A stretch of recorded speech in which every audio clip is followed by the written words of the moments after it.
জি ভাই, আমি আমার ছোট থেকেই শুরু করছি। জি। তো আমাদের ফ্যামিলিতে হচ্ছে আমি, আমার ভাইয়া, মা আছি। আর ছোট থেকে বলতে গেলে আমার জন্মের 3 মাস বয়স থেকে আমাদের বাবা আমাদের ছেড়ে চলে যান, মায়ের সাথে ঝামেলা হয়। তো আমরা নানু বাড়িতে থাকতে থাকি। তো আমার মা অনেক কষ্ট করেন সেই সময় থেকে।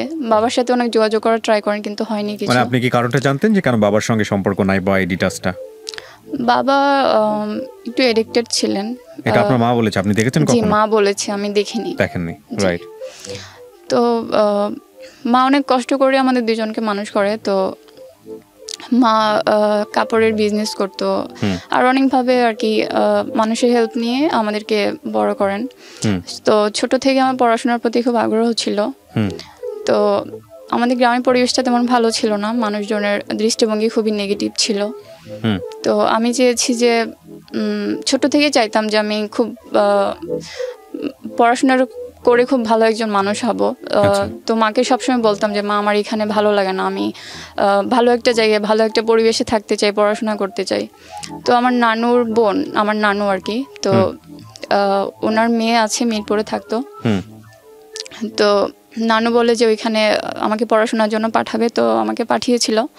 তো গিয়ে দেখি আসলে পড়াশোনা বলতে কি মানে একদম প্রাথমিক পর্যায়ে পড়াশোনা? ছোট থেকে, নানুর বাসা থেকে? হ্যাঁ। আচ্ছা। আমার নানুর বোন, তো আমার নানুই হয়। তো ওনার মেয়ের মিরপুরে থাকতেন, তো সেখানে আমাকে পাঠানো হয়। হ্যাঁ। বাট সেখানে আমাকে পড়াশোনার কথা বলে পাঠানো হয়েছিল, বাট আমি সেখানে আসলে পড়াশোনার কোনো মুখই দেখিনি।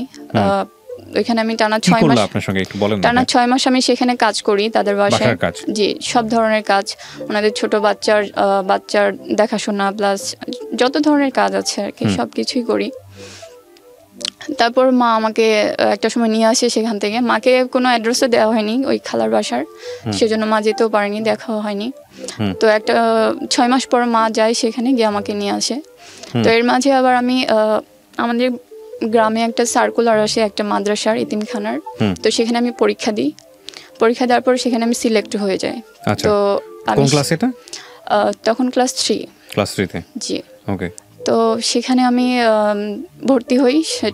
ভর্তি হওয়ার পর সেখানে আমি পড়তে থাকি। আচ্ছা। এবং আপনার মাটা কাপড়ের বিজনেস করেই সংসারটা চালাতেন? আমার মা কাপড়ের বিজনেস করতো, প্লাস কিছু যে সেভিংস করেছে অল্প কিছু টাকা, সেটা গ্রামে আমাদের যে আত্মীয় আছে একজন ফুফাতো ভাই, তার কাছে কিছু টাকা দিয়ে সেখান থেকে একটা বিজনেস প্রফিট হিসেবে কিভাবে যেন কিছু টাকা নিয়ে সেখানে আর কি দৈনিক যে খরচগুলো বেয়ার করতো সেগুলো আর কি। ওকে। পরে দেখা যেত যে আমি যখন মাদ্রাসা থেকে বাসায় আসতাম, তখন বাড়িতে দেখতাম যে ছেলেপেলেরা বসে আড্ডা দিত। মানে গ্রামের যেসব ছেলেরা থাকে, বাড়ি সবসময় ভর্তি থাকতো। তো ওই ব্যাপারগুলো আমার কাছে ভালো লাগতো না। মাকে বলতাম যে আমার এগুলো ভালো লাগে না। তো মাকে দেখা যেত আমি পাশের বাড়িতে গিয়ে বসে থাকতাম, পাশের বান্ধবীদের বাড়িতে গিয়ে বসে থাকতাম। তো মা গিয়ে আবার আমাকে ডেকে নিয়ে আসতো। তো এই ঘটনাগুলো বহুবার হয়েছে। তো দেখা গেছে যে গ্রামে কিছু প্রভাবশালী মানুষ থাকে না, তো মা বলতো যে এদেরকে হাত করে রাখতে হয়, না হলে এরা ক্ষতি করবে। আর আমার মামারা কেউ বাড়িতে ছিল না। আচ্ছা। সবাই যার যার মতো সেটেল ছিলেন। তাদেরকে বলেও কিছু লাভ হতো না, কিছু বলতো না তাদেরকে। তো এরকম গ্রামের ছেলেরা খুবই ডিস্টার্ব করতো, আর মা তো তাদেরকে প্রশ্রয় দিয়ে যাচ্ছে। তো তারা খুব ভালো সুযোগ পেয়েছে। তো এই ব্যাপারগুলো মানে খুবই বিরক্তিকর লাগতো। আর অনেক মানুষজন বাসায় এসে বসে থাকতো, মানে আমাকে নিয়ে মানে কেমন যেন একটা তামাশার মতো হয়ে গেছিলো। আমার কাছে ব্যাপারগুলো খুবই বিরক্তিকর লাগতো। তো ওরাও মজা নিত যে একটা মেয়ে, উঠতি বয়সে একটা মেয়ে এরকম। ক্লাস 3 তে পড়া মেয়ের সাথে কি? প্রতিবারই আমি তো বছরে 3 বার আসতাম যখন মাদ্রাসা থেকে ছুটি হতো। আপনি মাদ্রাসাতেই থাকতেন? হ্যাঁ, আমি ওইখানে আবাসিক মাদ্রাসা? জি, আবাসিক মাদ্রাসা। তো বছরে 3 বার যখন ছুটিতে আসতাম তখন এরকম হতো। এমন মানে প্রতিটা সময় যখন বড় হচ্ছি দিন দিন এরকম হতো যে আমার যখন ছুটি হতো আমি মানে কান্না করতাম হোস্টেলে থাকতে, যে আমি এখন বাসায় যাবো, আমার এই পরিস্থিতিগুলো ফেস করতে হবে। কি করতো ওরা বাসায় এসে? মানে ওরা সবসময় আড্ডা দিত। তারপর ছোটবেলায় আমার একটা ঘটনা মনে আছে যে একটা লোক আমাকে কোলে নিয়ে আর কি আমার গায়ে বিভিন্ন জায়গায় হাত দিচ্ছে। এগুলো আপনি মাকে শেয়ার করতেন বিষয়গুলো? মানে আমি তখন ভালোই ছোট ছিলাম, কিন্তু ব্যাপারগুলো আমার মনে আছে। এরকম বহু ঘটনাই হয়েছে যে লোকজন বাসায় এসে আড্ডা দিত, এরকম করতো। তো মাকে আমি বললে মা এগুলো বুঝতে চাইতো না আর কি, এড়িয়ে যেত। হ্যাঁ, তো মানে সব ধরনের মানুষেরই ইন্টারেস্ট ছিল আপনার বাসাতে, এবং সে বিষয়ে কারো কোনো মাথা ব্যথা ছিল না? না, কারো কোনো মাথা ব্যথা ছিল না। আর Very আমার strange. ভাইয়াও ছিল, মাদ্রাসায় পড়াশোনা করতাম, ভাইয়া হাফেজ। তো ও থাকতো না বাড়িতে, তো মাকে বোঝানোর চেষ্টা করতাম যে এই ব্যাপারগুলো আমার কাছে ভালো লাগে না। আমি চাইতাম যে আমি যেখানে পড়াশোনা করেছি মাদ্রাসায়, সেখানে আমি ছোট থেকে হাত মোজা পা মোজা মুখ ঢেকে চলাফেরা করতাম। তো আমি যখন ছুটিতে আসার আগে আমি খুবই কান্নাকাটি করতাম, আল্লাহর কাছে দোয়া করতাম যে আমার এই জিনিসগুলো ভালো লাগে না, মাকেও বলতাম।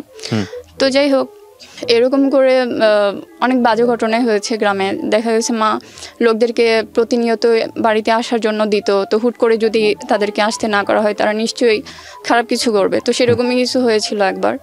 তো আমার এক ফুফাতো ভাই আছে, সে ফার্স্ট মা বলে যে সে না আমাদের বাড়িতে আসবে টাকা পয়সার কোনো একটা ব্যাপারে।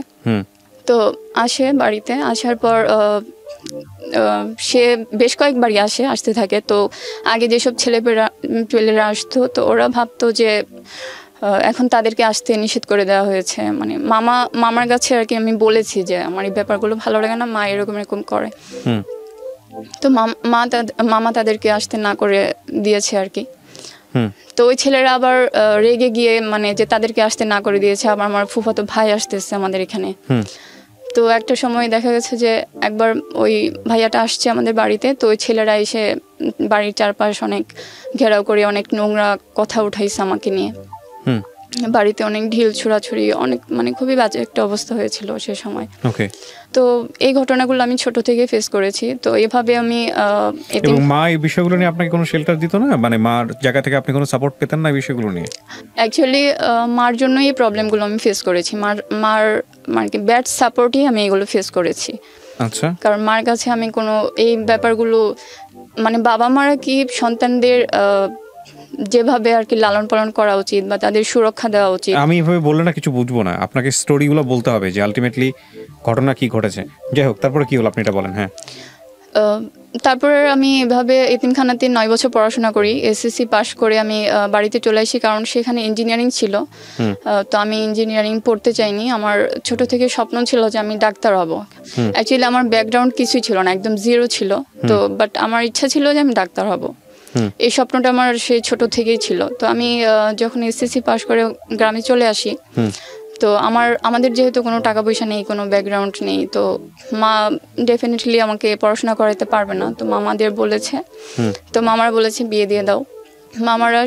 মামারা মামিরা ডেকে বসে আমাকে নিয়ে কথা বলেছে। তো আমি বলেছি যে আমি আরো পড়াশোনা করতে চাই, যেহেতু বাবা নেই আমাদের, আর আমাদের কোনো জমি জমা ব্যাংক ডিপোজিট কোনো কিছুই নেই। আর আমার ভাই হচ্ছে আমার 1 বছরের সিনিয়র। ও সেরকম কোনো মানে দায়িত্ব জ্ঞানশীল সেরকম কিছু না, আর দায়িত্ব ব্যাপারগুলো বোঝে না তেমন একটা। তো আমার কাছে সে ছোট থেকে মনে হতো যে আমি যদি কিছু করা লাগে সেটা আমাকেই করতে হবে। তো মামাদেরকে বলেছি যে আমি আরো পড়াশোনা করতে চাই। তো সেই সময় দেখা গেছে মামারা বলতে শুরু করেছে যে আমাদের বাচ্চারা এখন ছোট আছে, যখন বড় হয়ে যাবে তখন তোমাকে তোমার বিয়ে শাদী এসব নিয়ে ভাবার মতো, খরচ দেওয়ার মতো সেরকম সময় থাকবে না আমাদের। তো এখনই বিয়েতে রাজি হয়ে যেত। আমি বলেছি না, আমি অনেক কান্নাকাটি করেছিলাম সেদিন। কোন ক্লাসে পড়েন তখন আপনি? আমি তখন এটা হচ্ছে আমি তখন মাত্র এসএসসি পাশ করে বের হয়েছি আর কি, পরীক্ষা দিয়েছি। ওকে, এসএসসি বলতে কি আপনি মাদ্রাসা 2013 এ? মাদ্রাসার এসএসসি কথা বলছেন? মাদ্রাসা, জি। ওকে, দেন সেভাবেই চলতে থাকে। আর এর মাঝে হচ্ছে আমার ভাইয়া এই যে নারায়ণগঞ্জে একটা মাদ্রাসায় পড়াশোনা করতো। যে মাদ্রাসায় পড়তো সেখানে প্রায় 2-3 বছর টানা পড়াশোনা করে। আর ওই মাদ্রাসার ওনারের বাড়িতে লজিং থেকে পড়াশোনা করে আর কি। তো ওই যে এসএসসির পর একটা গ্যাপ থাকে, 2-3 মাসের একটা গ্যাপ থেকে যায় কলেজে ভর্তি হওয়ার আগ পর্যন্ত। তো সেই সময় ভাইয়া বলে যে যাদের বাড়িতে লজিং থাকতো তারা মোটামুটি আমাদের কথা জিজ্ঞেস করতো, আমাদের অবস্থা জিজ্ঞেস করতো। তো ভাইয়া গল্প করতো তাদের সাথে। তো ভাইয়া বলে যেহেতু একটা ছুটির মধ্যে আছো, তো এখানে এসে ঘুরে যাও, ভালো লাগবে। তো মা বলে ঠিক আছে, আমি আসতে চাইনি। তো মা বলে যে ঠিক আছে যা, ভালো লাগবে। তো আমি আসি ওনাদের ওখানে, এসে 1 সপ্তাহের মতো থাকি। ওনাদের কারদের এখানে?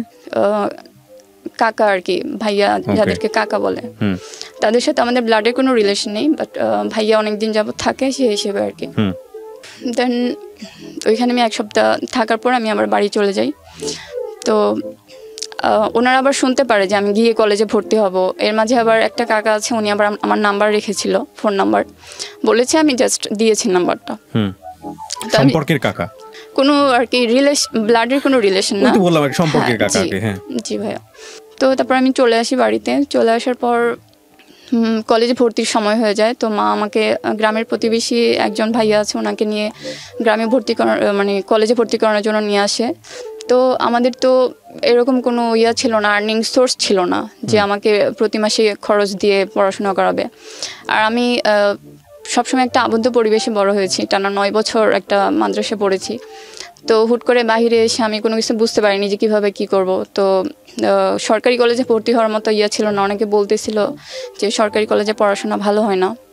তো ওই ভাইয়া আর কি প্রাইভেট কলেজে দেখতেছিল কোনটাতে খরচ কম, সব থেকে বেশি। তো দেখতেছি সবগুলোতে মোটামুটি অনেক খরচ, প্রাইভেট কলেজ যেহেতু। তো একটা কলেজে কথা বলেছিল, তো সেখানে বলতেছিল যে কোনো পড়াশোনার খরচটা লাগবে না, জাস্ট হোস্টেল ফিটা দিতে হবে 3000 টাকার মতো। তো মা বলেছে যে আমি এটা দিতে পারবো না। তো মা সেখানে অনেক আর্গু করে, অনেক চিল্লাচিল্লি করে। তো আমাকে ওইখানে রেখে চলে আসে, ওই স্যারের ওখানে, প্রিন্সিপালের ওখানে। রেখে চলে আসবে কেন বুঝলাম না আমি। মানে আমি বলতেছি যে আমি পড়াশোনা করবো, মোটামুটি একটা জিদের পর্যায়ে চলে গেছে। আর মা বলতেছে যে না তোমাকে দিতে পারবো না। মা বলতেছে যে না আমি পারবো না, পড়াশোনার দরকার নেই। ইন্টারমিডিয়েট? জি। আচ্ছা। তো মা ওইখানে রেখে চলে আসে। তো স্যার বলতেছিলেন যে ঠিক আছে আপনি রেখে চলে যান, মেয়েটা পড়তে যাচ্ছে, আপনি রেখে চলে যান। তো আমি ওখানে থাকি। তো ওই সময়টাই কাকা আমাকে ফোন দেয়, ওই যে বাড়িতে ভাইয়া থাকে। আপনার ভাই কি ওই বাড়িতে থাকতো? কেন থাকতো আপনার ভাই? ওই যে মাদ্রাসায় পড়াশোনা করতো আর লজিং থাকতো। বলেন। তারপর হচ্ছে ওই কাকা ফোন দেয় আমাকে। ফোন দেওয়ার পর আমি কিন্তু ওই যে উনি নাম্বার নিয়েছে, ওনার নাম্বার কিন্তু আমার কাছে নেই, আমি ফোন দিইনি, উনি নিজেই ফোন দিয়েছে। ফোন দিয়ে জিজ্ঞেস করলো খবর, যেহেতু ওনাদের বাড়িতে থাকতে শুনেছিল আমি কলেজে পড়তে হব। তো উনি ফোন দিয়ে বলতেছে যে ফোন দিয়ে কথা বলে খবর জিজ্ঞেস করে উনি এক পর্যায়ে আসে আমার কলেজের এখানে, দেখা করেন, দেখে যে কলেজটা একদমই চিপা, পড়াশোনার কোনো পরিবেশ নেই আর কি সেরকম। তো উনি বলে যে এখানে মানুষ কিভাবে পড়াশোনা করবে, তুমি একজন ব্রিলিয়ান্ট স্টুডেন্ট। তো এরকম বলে উনি যাই হোক দেখে শুনে চলে যায়। সেদিন গিয়ে ভাইয়ার সাথে আলাপ করে যে উনি আমাকে পড়াশোনা করাতে চায়, রেসপন্সিবিলিটি নিতে চায় আমার। এই কাকা? জি। আচ্ছা। তারপর ভাইয়াকে সাথে করে নিয়ে উনি আবার কলেজে আসে। কলেজে আসার পর আমাকে কলেজ থেকে আমাকে ড্রপ করে, আমাকে নেয়, আমাকে নিয়ে পরে আমাদের গ্রামে যায় মার কাছে। ভাইয়াকে ওইখান থেকে নিয়ে আসে ওনাদের বাড়ি থেকে, সাথে আমাকে নিয়ে আমাদের গ্রামে যায়, আমাদের বাড়িতে আর কি। তো সেখানে গিয়ে উনি দেখে যে একটা ছোট একটা ঘর, মানে ওনার নাকি খুব মায়া হয়েছিল, উনি এভাবে পরে বলেছিল আমাকে যে এত ছোট একটা ঘরের মধ্যে তোমরা থাকতা, ইলেকট্রিসিটি নেই, কোনো কিছু নেই, মানে খুব মায়া হয়েছে উনি যেটা বলেছিল। তো মার সাথে কথা বলে গ্রামের মানুষজনও দেখেছে উনি গিয়েছিল। তারপর উনি বলে যে আপনার মেয়ে পড়াশোনার ইয়েটা আমি নিতে চাই, দায়িত্বটা নিতে চাই, যেহেতু পড়াশোনা করতে চায়। তো এইভাবে উনি আমাকে একটা ভালো কলেজে ট্রান্সফার করে দেয় এখান থেকে। ট্রান্সফার করে আমি ইন্টারমিডিয়েটে ওনার। আপনার মা তখন কি করছে? আমার মা তখন কিছুই করে না, একদম বসা। হ্যাঁ। সংসার চলতো কিভাবে? সংসার ওই যে আমাদের অল্প কিছু যে সেভিংস ছিল সেটা ওই থেকে যেটা ইন্টারেস্ট আসতো সেটা দিয়ে চলতো। জি। বাবা কি করতেন আপনি? বাবা তখন আমাদের সাথে ছিলেন না। না মানে ও আচ্ছা, বেঁচে ছিলেন কিন্তু অন্য কোথাও ছিলেন। বিয়ে শাদী করেছেন? হ্যাঁ, সেখানে বিয়ে করেছেন। আমার এসএসসি পরে আবার ওনার সাথে দেখা করার জন্য গিয়েছিলাম বাবার সাথে। তো উনি দেখা করতে চাননি, পরে একটা পর্যায়ে দেখা হয়েছিল, দেখা করে আমরা চলে আসছি আর কি। তো আপনাদের দুজনের খরচ আপনার বাবা দিত না? না না, আমাদের সাথে কোনো যোগাযোগই ছিল না। সেই যে আমার 3 মাস বয়স থেকে উনি চলে গেছেন, তখন থেকে আমি আমার এসএসসির পর গিয়ে ওনার সাথে আমাদের দেখা হয়, এর মাঝে কোনো যোগাযোগও হয়নি, দেখা হয়নি। ওকে, ঠিক আছে। তো গেল এই ভদ্রলোক, গিয়ে আপনার হলো ভালো একটা কলেজে ট্রান্সফার করে দিল। তো তারপর থেকে তো আমার যত ধরনের যত খরচ আছে সবকিছু উনিই দিতে থাকে, যত যা লাগে এভরিথিং। তারপর দেখা গেল যে উনি মাঝে মাঝে দেখাও করতে আসে কলেজে। আমি একটা আপুর সাথে থাকি সাবলেটে। তো থাকার পর আস্তে আস্তে উনি প্রায় প্রতিদিনই আসতো দেখা করতে। তো দেখা যেত যে উনি আমাকে মানে একটা নিয়মের মধ্যে খুব চাপ দিতে থাকে যে এটা করবা না, কারোর সাথে কথা বলবা না, কোনো বান্ধবীদের সাথে কোথাও ঘুরতে যাওয়া যাবে না, মানে অধিকার চর্চা করতে থাকে। অধিকার চর্চা যেটাকে বলে। তো প্রেশারগুলো আমি ফার্স্টে নরমালি নিয়েছি, এটা হতেই পারে, মনে করেছেন ভালোর জন্যই বলতেছেন। জি। তো দেখা গেল যে একটা পর্যায়ে প্রেশারগুলো একটু বেশি স্ট্রিক্ট হতে থাকে। এখানে একটা বিষয় খুব খেয়াল রাখবেন যে প্রিয় শ্রোতা এবং দর্শক, ওকে তো আমরা দেখাচ্ছি না বা দেখাতে চাইও না, এবং ওর যে গল্পটা এখানে প্রচার করা হচ্ছে ওর ভয়েস চেঞ্জ করে প্লাস হচ্ছে হলো ওর ছদ্মনাম ব্যবহার করে, ও একটা ব্রোকেন ফ্যামিলির মেয়ে এবং মাশাআল্লাহ ও দেখতে অনেক সুন্দর। এই জায়গাটা থেকে ওর যেই ব্যাপারটা ওকে ফেস করতে হয়েছে সেই বিষয়গুলো আমরা এখানে স্মুথলি উপস্থাপন করছি। এবং আরেকটা দুঃখের বিষয় হচ্ছে যে আমরা এটা দেখি যে এই ধরনের গল্পগুলো যখন আগাগোড়া সমস্ত কিছুর মাঝখান থেকে একটা দুটো লাইন পিক করে অনেক ইউটিউবার, ফেক ইউটিউবার এগুলোর গল্প আজে বাজে থামলাইল ইউজ করে এবং তার উপরে অন্য মেয়েদের ছবি দিয়ে এই গল্পগুলো প্রকাশ করে, যেটা আমাদের ইমেজের জন্য খুবই খুবই খুবই দুঃখজনক। আমি বিশেষভাবে তাদেরকে সতর্ক করতে চাই। আমরা অলরেডি কিছু ইউটিউব চ্যানেলকে আইডেন্টিফাই করেছি, এগুলোকে রিপোর্ট করা হচ্ছে, হয়তো কিছুদিনের মধ্যে বন্ধ হয়ে যাবে, অলরেডি কিছু বন্ধও হয়ে গেছে।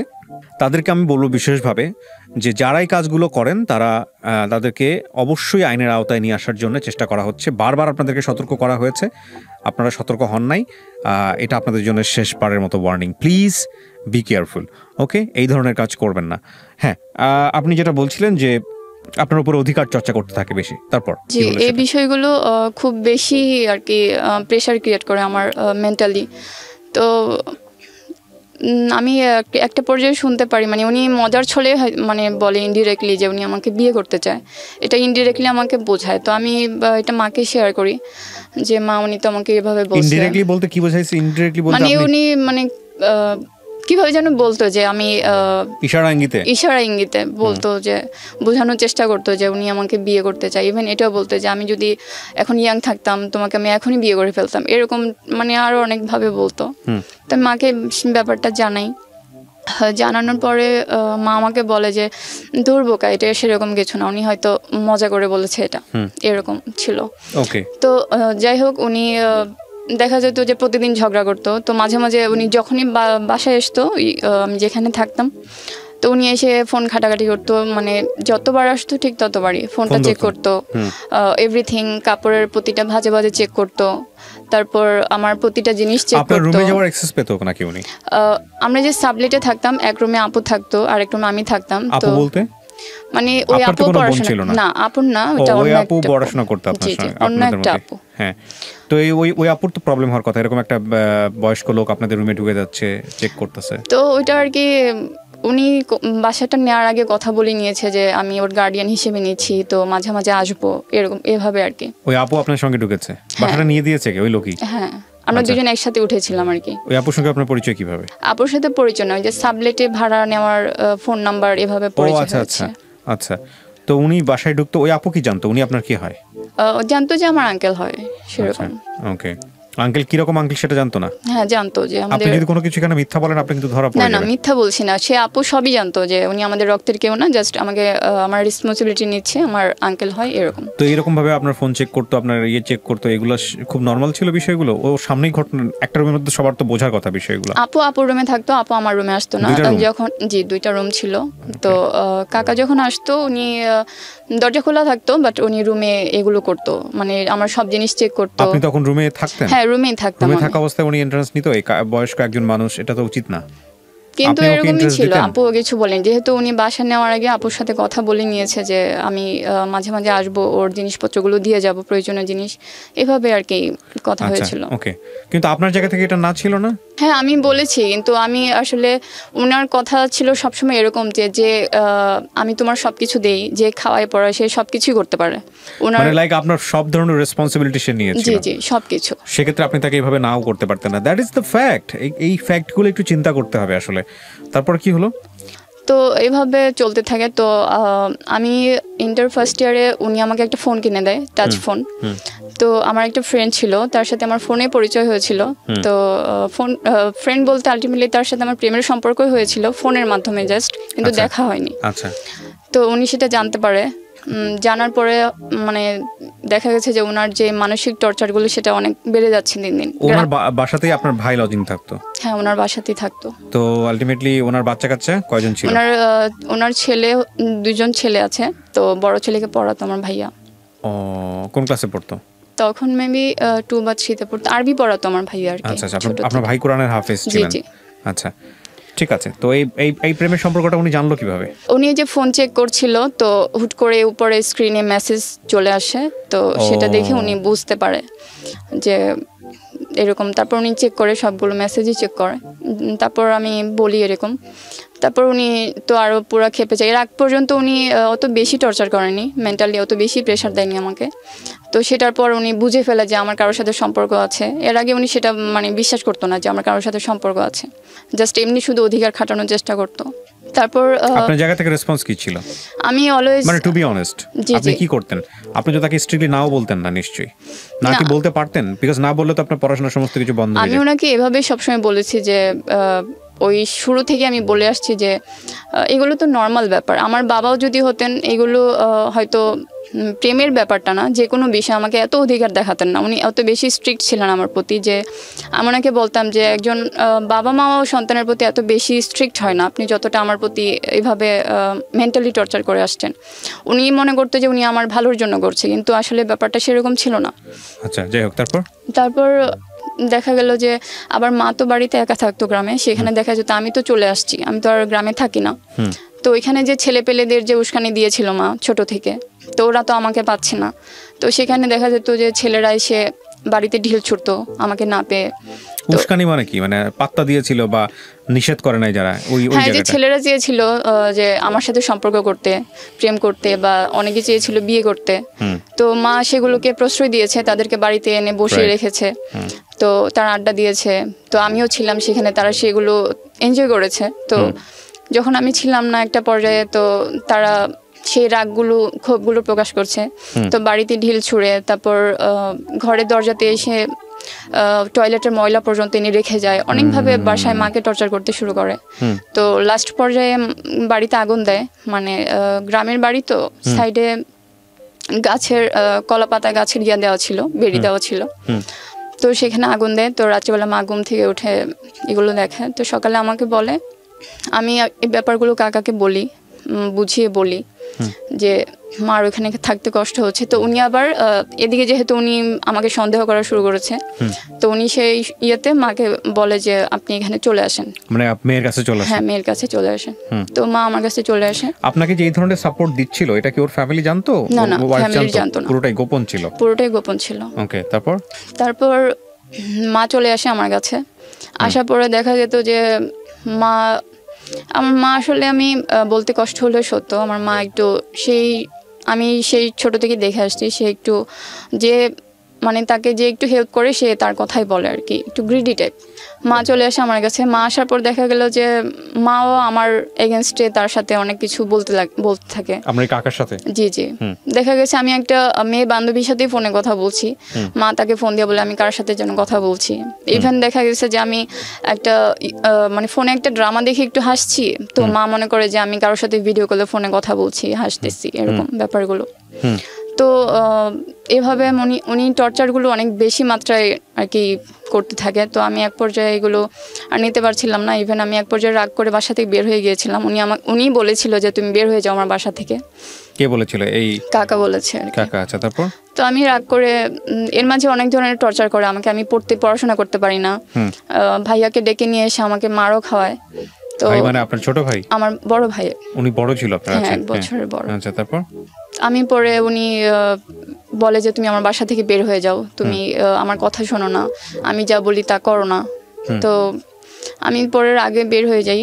তো বের হয়ে আমি একটা বাসে উঠি, যে সিলেটের একটা বাসে উঠি। সে সময় বাস ছিল না, টিকিট করেছিলাম, কিন্তু একটা মাইক্রোতে উঠি। তো সেখানে আরও যাত্রী ছিল। তো আমি জানি না কোথায় যাব, কিন্তু আমি টিকিট করে নিয়েছি এর আগে, যে আমি আর টর্চারগুলো নিতে পারছি না। তারপর ওঠার পরে সেখানে একটা আপু ছিল। আপু দেখতেছে যে আমি শুধু অনর্গল কান্না করে যাচ্ছি। কোথায় এটা? মাইক্রোতে? এটা মাইক্রোতে। আচ্ছা। তো কান্না করে যাচ্ছি। তো আপু বলতেছে কি হয়েছে আমাকে বলো। মাইক্রোতে আপনি উঠলেন কিভাবে? মাইক্রো অনেক পার্সোনালি ভাড়া নিয়েছেন? না, টিকিট করেছি, তো বাস আসছিল না, তো সেই যাত্রীগুলোকে মাইক্রোতে করে পাঠিয়েছে। হ্যাঁ, তারপর আপু বলতেছিল যে কেন, কি হয়েছে। তো আপুকে বলি এরকম। কোথায় যাচ্ছিলেন আপনি? আমি টিকিট করেছিলাম সিলেটের। তো কেন যাচ্ছেন সিলেটে? আমি জাস্ট রাগে বের হয়ে গিয়েছি, যেদিকে চোখ যায় সেরকম। টর্চারের মাত্রাগুলো অনেক বেশি হয়ে গিয়েছিল আমার প্রতি। এদিকে মাকে আমি প্রবলেম শেয়ার করি, আর মা উল্টো আমাকে নিয়ে আমার এগেইনস্টে আমার কাকার সাথে আর কি, মানে সামবডি সাপোর্ট দিচ্ছিল না আর কি। হ্যাঁ, জি, ঠিক সেরকমই। তো তারপর আমি বাসে মাইক্রোতে থাকি, তো ওই আপুটা বলে কি যে তুমি হবিগঞ্জ পর্যন্ত আমি যাই, যাওয়ার পর ওই আপুর লাস্ট স্টপ ছিল হবিগঞ্জ। তো আপু বলতেছে যে ওই আপু যখন নেমে যাবে ওই গাড়িতে শুধু আমি আর আপুই মহিলা ছিলাম, আর বাকি সবাই পুরুষ ছিল। তো আপু বলতেছে আমি এখন নেমে গেলে তো শুধু তুমি একা থাকবা বাসে, আর তো কেউ নাই, শুধু ড্রাইভার আর ড্রাইভার অ্যাসিস্ট্যান্ট, আর কেউ নেই, তুমি কি করে যাবা সিলেট? তো আপু আমাকে নামিয়ে নিয়ে যায় গাড়ি থেকে, ওনাদের বাড়িতে নিয়ে যায়, সেটা হচ্ছে কদর রাত থাকে। তো এটা আমি আবার এই যে কাকা আমাকে বলেছে যে তুমি বের হয়ে যাও, তো আবার বাসা থেকে যে আপুর সাথে সাবলেটে থাকতাম সে আপু ওনাকে জানায় যে ও তো বের হয়ে গেছে। তো উনি আবার সেই রাতে গিয়ে আমাকে নিয়ে আসে, ফেরত নিয়ে আসে। তো যাই হোক, এইভাবে আমি এসএসসি পাস করে যাই এই টর্চারের মধ্য দিয়ে, কারণ আমি তো কোনোভাবে বের হতে পারছি না। আমি পুরো ফ্যামিলিটাই ওনার উপর ডিপেন্ডেন্ট হয়ে গেছিলো। তারপর এসএসসি পাস করার পরে উনি আমাকে বলে যে এইচএসসি পাস করার পর উনি আমাকে বলে যে তুমি তো তোমার স্বপ্ন তুমি ডাক্তার হবা, তোমার ব্রেনও ভালো। ভাইয়ার কাছে অনেক গল্প শুনেছি, আমার রেজাল্ট, পড়াশোনা ছোট থেকে আমার স্কুলের ব্যাকগ্রাউন্ড ছিল 1 থেকে 2 এর মধ্যে ছিল সবসময় রোল। তো উনি বলতে ওনার ভাগ্নির জামাই, তারপর ওনার ভাগ্নি, ওনারা ডাক্তারি পড়েছে, চেম্বার দিয়েছে। তো সেটা নিয়ে ওনার একটা ড্রিম যে আমি নিজের পায়ে দাঁড়াবো, ডাক্তার হব, এরকম। উনি সবসময় এভাবে ইন্সপায়ারেশনমূলক কথাবার্তা আমাকে বলতো। তো উনি বলে যে তুমিও পড়াশোনা করবা, তুমিও ডাক্তার হবা, উনি এরকম খুব ইন্সপায়ার করতো আমাকে। তো তারপর আমি যখন বলে যে তুমি অ্যাডমিশনের জন্য প্রিপারেশন নাও, বাট আমি ওনাকে বলি যে আপনি আমাকে যেভাবে মেন্টালি টর্চার করেন, আপনি যদি এভাবে আমাকে টর্চার করতে থাকেন তো আমি পড়াশোনা করতে পারবো না, আমি পড়াশোনা করতে চাই না, এই পর্যন্ত স্টপ থাকুক, আমি এটা ওনাকে বলি। তো উনি বলে যে ঠিক আছে তুমি পড়াশোনা করো, তোমার ফ্যামিলিটা তো তোমার উপর ডিপেন্ডেন্ট, তো তোমাকে কিছু করতে হবে, আমি তোমাকে কোনো ডিস্টার্ব করবো না, তুমি পড়াশোনা করো। তো আমি মেডিকেল অ্যাডমিশন দিই, ফার্স্ট টাইম হয়নি, সেকেন্ড টাইম পরীক্ষা দিয়ে আমি একটা প্রাইভেট ডেন্টাল ভর্তি হই। সেটা ভর্তি হওয়ার আগে কলেজের চেয়ারম্যান স্যারের সাথে আমাদেরকে দেখা করায়, পুরো ফ্যামিলিকে নিয়ে যায় উনি, স্যারের কাছে নিয়ে যায়। নেওয়ার পর উনি পুরো আমার ব্যাকগ্রাউন্ড, আমার সব অবস্থা স্যারের কাছে বলে যে মেয়েটার এরকম অবস্থা, আমি ওর রেসপন্সিবিলিটি নিয়ে ভর্তি করাতে চাই, এরকম। তো স্যার বলে যে আমার রেজাল্টও ভালো ছিল, অ্যাডমিশন টেস্টের স্কোর ভালো ছিল, তো স্যার বলে যে ফি কোটায় অ্যাপ্লাই করতে, কিন্তু করেছিলাম, হয়নি আর কি। তারপর উনি টাকা দিয়ে আমাকে ভর্তি করিয়েছে, যে ফিটি লাগে সব কিছুই দিয়েছে, ভর্তি করেছে। ভর্তি করার পর আমি কলেজের পাশে বাসা নেই, পুরো ফ্যামিলি সহ চলে আসি। তো এর মাঝে আবার ভাইয়া বিয়ে করেছিল, আলাদা হয়ে গেছে আমাদের কাছ থেকে। তো ভাই বিয়ে করে আলাদা হয়ে গেছে? হ্যাঁ, বড় ভাই তো ছিল, সে আপনাদের দেখতো না সংসার? বড় ভাই ছিল আসলে খুব ছোট বয়সে বিয়ে করেছে, আচ্ছা, রিলেশন করে বিয়ে করেছে। কিন্তু ওর তো রেসপন্সিবিলিটি ছিল আপনাকে এবং আপনার মাকে দেখা। রেসপন্সিবিলিটিও এখনো বোঝে না, যেটার জন্য আসলে প্রবলেম বেশি ফেস করতে হয়েছে আমাকে। ওকে, তারপর কলেজে বাসা নিয়ে থাকতে থাকি। তো উনি আমাদের বাসায় প্রতিনিয়ত আসা যাওয়া থাকে। তো যখন কি করতো উনি বাসায় এসে, কার সঙ্গে গল্প করতো? উনি বাসায় আসতো, এসে দেখা যেত যে টানা 6 ঘন্টা 7 ঘন্টা ইভেন সারাদিনও পার হয়ে যায় উনি বসে থাকে। উনি বাসায় ঢুকে, আমার রুমে ঢুকে, তারপর মার সাথে একটু কথা বলে, মা এসে কথা বলে, মা এসে ওনার সাথে একটু কথা বলে, জাস্ট আমি যে রুমটাতে থাকি ওই রুমটাতে দরজাটা জাস্ট চাপিয়ে দিয়ে উনি চলে যায়। মানে ইনডিরেক্টলি তাকে, মানে দরজা চাপিয়ে দিয়ে, মানে আপনার মা দরজা চাপিয়ে দিয়ে চলে যাচ্ছে? হ্যাঁ, মানে ওনার কথা হচ্ছে উনি রুমে আসছে, আমিও রুমে বসে আছি, উনি যে রুমে আছে। তো এসে মাও গল্প করতেছে, তো মা এক পর্যায়ে রুমের দরজাটা, মানে উনি যাওয়ার সময় রুমের দরজাটা চাপিয়ে দিয়ে চলে যাচ্ছে, এরকম আর কি ব্যাপারটা। ওনার রুমে গিয়ে বসে আছে, এদিকে উনি আমার রুমে বসে আছে, এরকম 6-7 ঘন্টা একটা এই ধরনের মানুষ টানা এরকম। উনি এর মাঝে মানে অনেক কথাবার্তা বলতো, প্লাস আস্তে আস্তে উনি খুব নোংরা অঙ্গভঙ্গি করতো। মানে প্রতিবার যখন আসতো, উনি একটা মানে ভদ্রলোক, বাসা আসলে তো হুট করে সে যেই হোক, একটা আত্মীয় স্বজন আসলে তো হুট করে এসে নিজের হাতে ওয়ার্ড্রোব থেকে কাপড় বের করে উনি কাপড় চেঞ্জ করে উনি শুয়ে থাকতো বেডে, আপনার বেডে। হ্যাঁ, এরকম ছিল। তারপর উনি নোংরা অঙ্গভঙ্গি করতো, তারপর অনেক বাজে কথাও বলতো, মানে টানা দীর্ঘ সময় অনেক, মানে এগুলো কতদিন সহ্য করেছেন? মাকে বলতেন না এগুলো? আমি সবকিছুই বলতাম, আর মা সবগুলোই জানে। জানার পরে সে অ্যাভয়েড করতো? না, হ্যাঁ, অ্যাভয়েড করতো। মানে বিষয়টা এরকম হয়ে গেছে যে অর্থনৈতিকভাবে নির্ভর বলে কিছুই করার ছিল না, মানে মাসের খরচ সে দিচ্ছে, সেটাই। মানে আপনার মা কিছুই রোজগার করতো না, আপনিও কিছু রোজগার করতেন না, আপনাদের ভরণ পোষণের যাবতীয় পয়সা সে দিত, এবং যে কারণে আপনাদের এগুলো সহ্য করতে হতো। বলেন, ইভেন যদি একটা চুলাও জ্বালাইতে যায় সেখানে একটা দিয়াশলের যে কাঠি প্রয়োজন সেটার খরচটা ওনাকেই দিতে হতো, এরকম একদম পুরো ডিপেন্ডেন্ট ছিল। উনি পুরো সংসারটা চালাচ্ছেন এবং এই জন্য উনি যা করতেছে আপনাদেরকে মুখ বন্ধ করে সহ্য করতে হচ্ছে। তো উনি দেখা যেত যে আমি মাকে বলতাম যে মা উনি তো এরকম এরকম করে, বাসায় আসলে উনি এরকম নোংরা অঙ্গভঙ্গি করে, অনেক ধরনের বাজে কথাও বলে। তো মা বলতেছে যে খাওয়ার পরে সে সবই করতে পারে, মানে মার কথা ছিল, উত্তর ছিল এটা। তো সেদিনের পর আমি আর ওনাকে কিছু বলিনি। তো দেখা যেত যে যখন রুমের দরজাটা চাপিয়ে দিয়ে চলে যেত, উনি দেখা যেত যে প্রায় সময় এরকম হতো যে আমার সাথে অনেক ধস্তাধস্তি করতো, তো অনেক বাজে বিহেভ করতো। আর সে ইয়া তো আছে, প্রতিবারই ফোন চেক করতো, ফোনে কি আছে না আছে, আর সবসময় আমাকে ফোনের উপর রাখতো যে আমি যেন কারোর সাথে কথা বলতে না পারি। 24 ঘন্টার মধ্যে আমার কাছে মনে হয় যে 15-16 ঘন্টা উনি আমাকে ফোনে ধরায় রাখতো। ওনার কি নিজের সংসার ছিল? হ্যাঁ, নিজের সংসার ছিল। এগুলো বাদ দিয়ে সারাদিন এগুলো করতো? হ্যাঁ, সবসময় এগুলোই করে থাকতো। তারপর এরকম হতো যে ইভেন উনি 3 বার আমার মানে শরীরে কাপড়ও ছিঁড়ে ফেলেছেন ধস্তাধস্তি করতে করতে, আমার গায়ের কাপড় ছিঁড়ে। আচ্ছা, আমি আর ইন ডিটেইলি যাচ্ছি না বিষয়গুলো। আমি বুঝতে পারছি যে একটা মানুষ যখন ঘন্টার পর ঘন্টা তার ব্যক্তিগত রুমে থাকে, তাহলে ওই মানুষটার দ্বারা কি করা সম্ভব। এবং এটা যেটা হচ্ছে যে কন্টিনিউয়াসলি এটা হচ্ছে, এবং আপনারা হাত পা সমস্ত রকমভাবে বাঁধা, কারণ এক বেলার খাবার, যেটা বলেছেন চুলার একটা দিয়াশলার কাঠিও তার টাকা দিয়ে কেনা। সো যেহেতু আপনি বুঝতেই পারছেন আমাদের সামাজিকতার জায়গাটা থেকে একটা মেয়ে যদি স্ট্রংলি উঠে দাঁড়ায়, কিংবা ওর মা যদি কি করবে বলেন, আমি তো মনে করি ওর বড় ভাইরে ধরে 2 গালে 2টা মানে ইচ্ছা মতো। আপনার বড় ভাইয়ের সাথে এগুলো আপনি শেয়ার করতেন না? ভাইয়া আলটিমেটলি সবই জানতো, বুঝতো ব্যাপারগুলো। আমি কখনো ডিরেক্টলি বলতে পারিনি, আমি মাকে সবকিছু শেয়ার করেছি।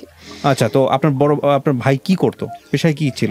ভাইয়া তখন বিয়ে করে আলাদা ছিল, একটা গার্মেন্টসে চাকরি করতো, ওর ওয়াইফ নিয়ে আলাদা ছিল। গার্মেন্টসে করুক আর যেখানেই করুক, ও যদি 2 টাকাও রোজগার করে, এই 2 টাকার ন্যায্য হিস্সা আপনাদের আছে? দেয়নি, ও কিছুই দেয়নি ফ্যামিলিতে। ছি ছি ছি ছি ছি। এখানে সবচেয়ে বড় অপরাধী আপনার ভাই, মানে এই ব্যাপারে কোনো সন্দেহ নাই। গল্প যতটুকু আমি শুনেছি, আল্লাহ মাফ করুক, সে একজন কোরআনের হাফেজ। তারপরে কি হলো?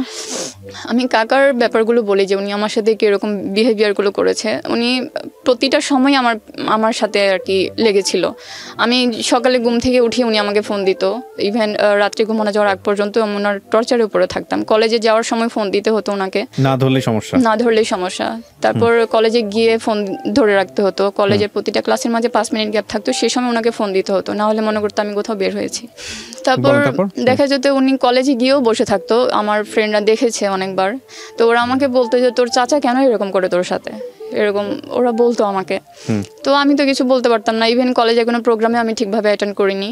কলেজে একটু বেশিক্ষণ থাকলে উনি ভাবতো, বা ছুটির পরে একটু বসে থাকলে উনি ভাবতো যে আমি কোথাও ঘুরতে গিয়েছি। আর ইভেন আমি আজ পর্যন্ত কোনো ফ্রেন্ডের সাথে কোনো রেস্টুরেন্টে খেতে যাইনি, কেউ বলতে পারবে না যে আজ পর্যন্ত আমি কারোর সাথে রেস্টুরেন্টে খেতে গিয়েছি। তো এই ব্যাপারগুলো আমি আসলে উনি তো দিতই না এগুলো আমাকে কারোর সাথে মিশতে। আমি নিজেও কখনো ওনার আড়ালেও আমি কখনো করিনি এরকম। তারপর উনি ইভেন এরকমও করেছে যে উনি সবসময় ভাবতো যে আমার কারোর সাথে সম্পর্ক আছে, উনি এটাই ভাবতো। আর উনি মনে করতো যে আমার যদি কারোর সাথে সম্পর্ক হয়, কারোর সাথে অন্য কারোর সাথে বিয়ে হয়ে যায়, তো উনি যে এত টাকা আমার পিছনে খরচ করছে, তো সেটার তো কোনো ভ্যালু পাবে না। ওনার টার্গেট কি ছিল? উনি বিয়ে করতে চাইতো? হ্যাঁ, উনি আমাকে বিয়ে করতে চাইতো। প্লাস আমার কাছে মনে হয়েছিল যে, এটা আমিও বুঝতে পারতাম যে উনি যেহেতু এত লাখ লাখ টাকা খরচ করছে, উনি নিশ্চয়ই একটা ফায়দা ওঠানোর জন্যই করছে। কিন্তু আমার চিন্তাটা এরকম ছিল যে হয়তো আমাকে ডাক্তারি পড়াশোনা করাচ্ছে, আমি ডাক্তার হয়ে বা যদি ভালো একটা লেভেলে যেতে পারি, চেম্বার দিই, তো সে পর্যায়ে হয়তো উনি সেই মানে টাকা পয়সার ব্যাপারটা আমি ভেবেছি যে হয়তো উনি সেখান থেকে শেয়ার বা এরকম কিছু। কিন্তু উনি আমার পার্সোনাল লাইফ নিয়ে খুব বেশি হ্যাম্পার করেছে যেটা। তো উনি বাসায় আরও অনেক ধরনের প্রবলেম করেছে, যেমন মাকে নাকি বলতো যে উনি আমার রুমে সিসি ক্যামেরা ফিট করে রাখবে দেখার জন্য আমি কি করি, আমার খাটের নিচে এসে নাকি শুয়ে থাকবে দেখার জন্য যে আড়ালে আমি কি করি, আরও অনেক ধরনের কথাবার্তা। তো এভাবে প্রতিটা নিয়ে তো আমাকে টর্চার করে আসছে। তো ইভেন এরকম হয়েছে যে মা যদি বাড়িতে যেত, গ্রামে যেত, তো সেই সময় তো আমি বাড়িতে একাই থাকতাম যেহেতু ভাইয়া ছিল না। তো সেই সময় উনি বাসায় আসার চেষ্টা করতো, ফোন দিয়ে বলতো যে আমি আসতেছি। তো আমি বলতাম যে আমার মা তো বাসে নেই, আপনি আসেন না। তো সেই সময় আবার ঝগড়া শুরু হয়ে যেত। মানে উইকে 7টা দিনের মধ্যে 5টা দিন ওনার সাথে আমার ঝগড়া লেগে থাকতো। ওনার কথা ছিল একটাই যে মানে তুমি আমাকে খুশি করো, আমি তোমার সব চাহিদা পূরণ করব। উনি আমাকে অলওয়েজ এটা বলতো। আর বলতো যে খাওয়ার পরে সে সবকিছু করতে পারে। এটা আমার মারও কথা ছিল, এটা ওনারও কথা ছিল। আর এই প্রবলেমগুলো আমি আমার স্যারের সাথেও শেয়ার করেছিলাম, কলেজের চেয়ারম্যান স্যার, যার সাথে সবকিছু ডিটেলস বলে আমাকে ভর্তি করিয়েছিল। শেয়ার করার পরে স্যারও খুব কষ্ট পেয়েছে, আমাকে পরামর্শ দিয়েছে অনেক, যে তুমি তাকে থ্রেটের উপর রাখো, যে আমি আপনার ওয়াইফকে বলে দিব বা আমি সুইসাইড করবো আমাকে এভাবে টর্চার করলে। তো আমি তাকে সেগুলো বলি, কিন্তু সে সেভাবে কোনো ভয় পায় না, কারণ উনি জানে যে আমার কোনো ফিনান্সিয়াল ব্যাকগ্রাউন্ডও নেই, প্লাস আমার স্ট্রং গার্ডিয়ান নেই, যা আছে ফ্যামিলিতে তারা থাকা না থাকে একই। সো কিছু করলে ওনার কিছু যায় আসবে না। জি, ওনার কিছু যায় আসবে না। তো উনি সেটা বুঝে গিয়েছিল। তো উনি ওনার মতো সেভাবে আছে। উনি বাসায় আসতো, এগুলো সব রিপিট হয়েছে এই গত কয়েকটা বছর, এগুলো সব রিপিট হয়েছে আমার সাথে। তো আবার দেখা যেত ঘরের যা কিছু লাগতো প্রয়োজনীয় জিনিসপত্র, মা বা ভাইয়ার যারই হোক, সেটা আমাকে বলতো যে এই জিনিসটা লাগবে, সেটা আবার তাকে বলে আমার নিয়ে আসতে হতো আদায় করে। দেখা যেত বিভিন্ন বিষয়, উনি বাসায় আসলে যেহেতু ওনার মনের ভিতর যেহেতু অন্যরকম কুপ্রস্তাব, কুচিন্তা, সেগুলো উনি অনেকভাবে চেষ্টা করে পারতেছে না, বা চেষ্টা করতেছে, হচ্ছে না। আমি ব্ল্যাকমেইল করার জন্য কি কোনো ধরনের কোনো ছবি এগুলো তুলতো? না, সেরকম কিছু করেনি। বাট এই যে এরকম ভাবে মেন্টালি ফিজিক্যালি এরকম টর্চার করে আসতেছিল, তো ওনার সাথে ঝামেলা লেগেই থাকতো আমার, মানে ঝগড়াঝাটি, আমি অনেক চিৎকার চেঁচামেচি করতাম। তো বাসায় ওরা মনে করতো যে আমি মানে আমারই দোষ, আমি চিৎকার চেঁচামেচি করি। তো আমি মাকে সব কিছুই বলেছি যে এরকম সমস্যা। তো আমি একটা পর্যায়ে শুনি যে মা ওনাকে বলে সেই জন্য আমাকে বিয়ে করে। তো আমি মাকে বলি যে এটা কী করে সম্ভব, তার ফ্যামিলি আছে, তার ছেলে আছে 2টা। আমি ওনাকে বলেছি যে দেখেন, আপনি তো আমাকে যদি এটাই চান যে আমি স্বাবলম্বী হই, আমার ফ্যামিলিকে দাঁড় করাই, তাহলে তো আপনি আপনার বাড়িতে থেকেও আমাকে হেল্প করতে পারেন। যদি আপনি সত্যি এটা চান যে আমি নিজের পায়ে দাঁড়াই, ভালো কিছু করি, তো আপনার তো ওই যে এতভাবে টর্চার করা লাগে না আমাকে, আপনি কেন এইগুলো আমার সাথে করেন। ইভেন আমি ওনার পায়ে ধরেও আমি রিকোয়েস্ট করেছি যে আমি আপনার জন্য পড়াশোনা করে, অনেক হার্ডওয়ার্ক করে, অনেক যত ধরনের চেষ্টা আছে আমি করব, বাট আপনি আমার পার্সোনাল লাইফটা নিয়ে হ্যাম্পার করেন না। আমি ওনাকে অনেকবার রিকোয়েস্ট করেছি, অনেক কান্নাকাটি করেছি। তো কিন্তু ওনার এই ব্যাপারগুলো রিপিটেড ছিল, এই টর্চারগুলো প্রায় প্রতিদিন। একটা পর্যায়ে ওনাকে এটাও বলেছিলাম যে আপনি আমাকে কোথাও নিয়ে গিয়ে মেরে ফেলে দেন, আমি কাউকে কিছু বলবো না, বা আমি আপনাকে নোটও লিখে দিব, বাট আমি এই টর্চারগুলো নিতে পারছি না। আমি এই কুপ্রস্তাবে রাজি না, আমি এই ইয়াগুলো নিতে পারছি না, আর এগুলো কখনো সম্ভব না। আমি আমার একটা ড্রিমের জন্য আমি আমার পুরো লাইফটাকে আমি শেষ করতে পারবো না। আচ্ছা। তারপর এভাবে তো চলতে থাকে। উনি দেখা যেত যে বাসা ভাড়া টাকা নিয়ে এসছে, টেবিলের উপর রেখেছে, কিন্তু এই যে ওনার সাথে আমার মতের আর কি মিল হচ্ছে না, তো উনি আবার টাকাটা নিয়ে চলে গেছে। এরকম হতো যে উনি বাসা ভাড়া আটকে রাখতো, বাজার আটকে রাখতো, সেগুলো প্রতিনিয়ত আর কি হয়েছে। আপনার মা তখন কি করতো? আমার মা আমার সাথে ঝগড়া করতো, যে মনে হচ্ছে যে আমার সাথেই প্রবলেম আর কি। মা মনে করতো যে আমারই দোষ। তো মা আমাকে বলতো যে তুই তো তাকে নিয়ে আসছিস, আমরা তো নিয়ে আসিনি। কিন্তু ব্যাপারটা তো সেটা ছিল না। আমি ওনাকে ফোনও দিইনি, আমি বলিও নি যে আমাকে পড়াশোনা করান। উনি নিজের ইচ্ছাতে এসেছিল, নিজের ইচ্ছাতে রেসপন্সিবিলিটি নিয়েছে। কিন্তু আমার মা মনে করতে যে যদি এখন ভালোই না লাগে তাকে, তাহলে কেন নিয়ে আসছিস। মা এভাবে কথা বলতো, যে তোর ভালো লাগতো তাই তুই নিয়ে আসছিস, এভাবে বলতো আমাকে। আচ্ছা, আপনার মার যুক্তি ছিল তা আমি তো নিয়ে আসিনি, তুই নিয়ে আসছিস, এবং সে কারণে আমাকে এখানে আসতে হয়েছে। হ্যাঁ, সামথিং লাইক দিস। ওকে, তারপর এই যে আমি 3rd ইয়ারে তখন উনি আমার ফাইনাল পরীক্ষার বেতন দিবে না, মানে ফাইনাল পরীক্ষা হওয়ার আগে। তো সেটা নিয়ে সবার পরীক্ষার ফর্ম ফিল আপ করা শেষ, আমার বাকি। এটা গত বছরের ঘটনা।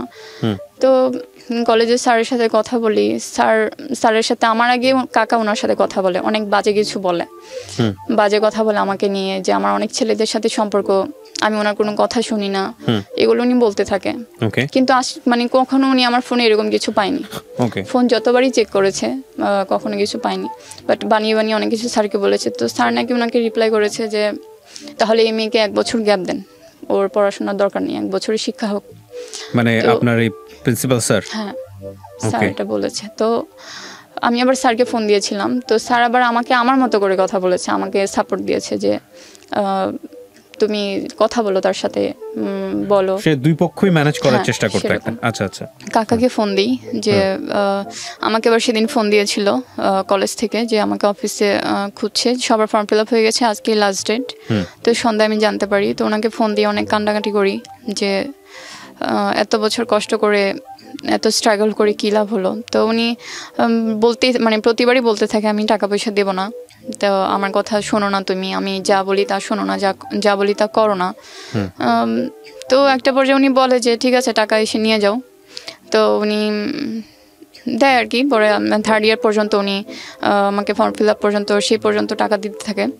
তো এর মাঝে গত বছর করোনার সময় যেটা করেছিলাম যে উনি যে এইভাবে টর্চার করতে থাকে আমাকে মেন্টালি ফিজিক্যালি, এর কারণ মানে সব থেকে বড় সুযোগ ছিল এটাই যে আমার পুরো পরিবারটা ওনার উপর ডিপেন্ডেন্ট ছিল সব কিছু।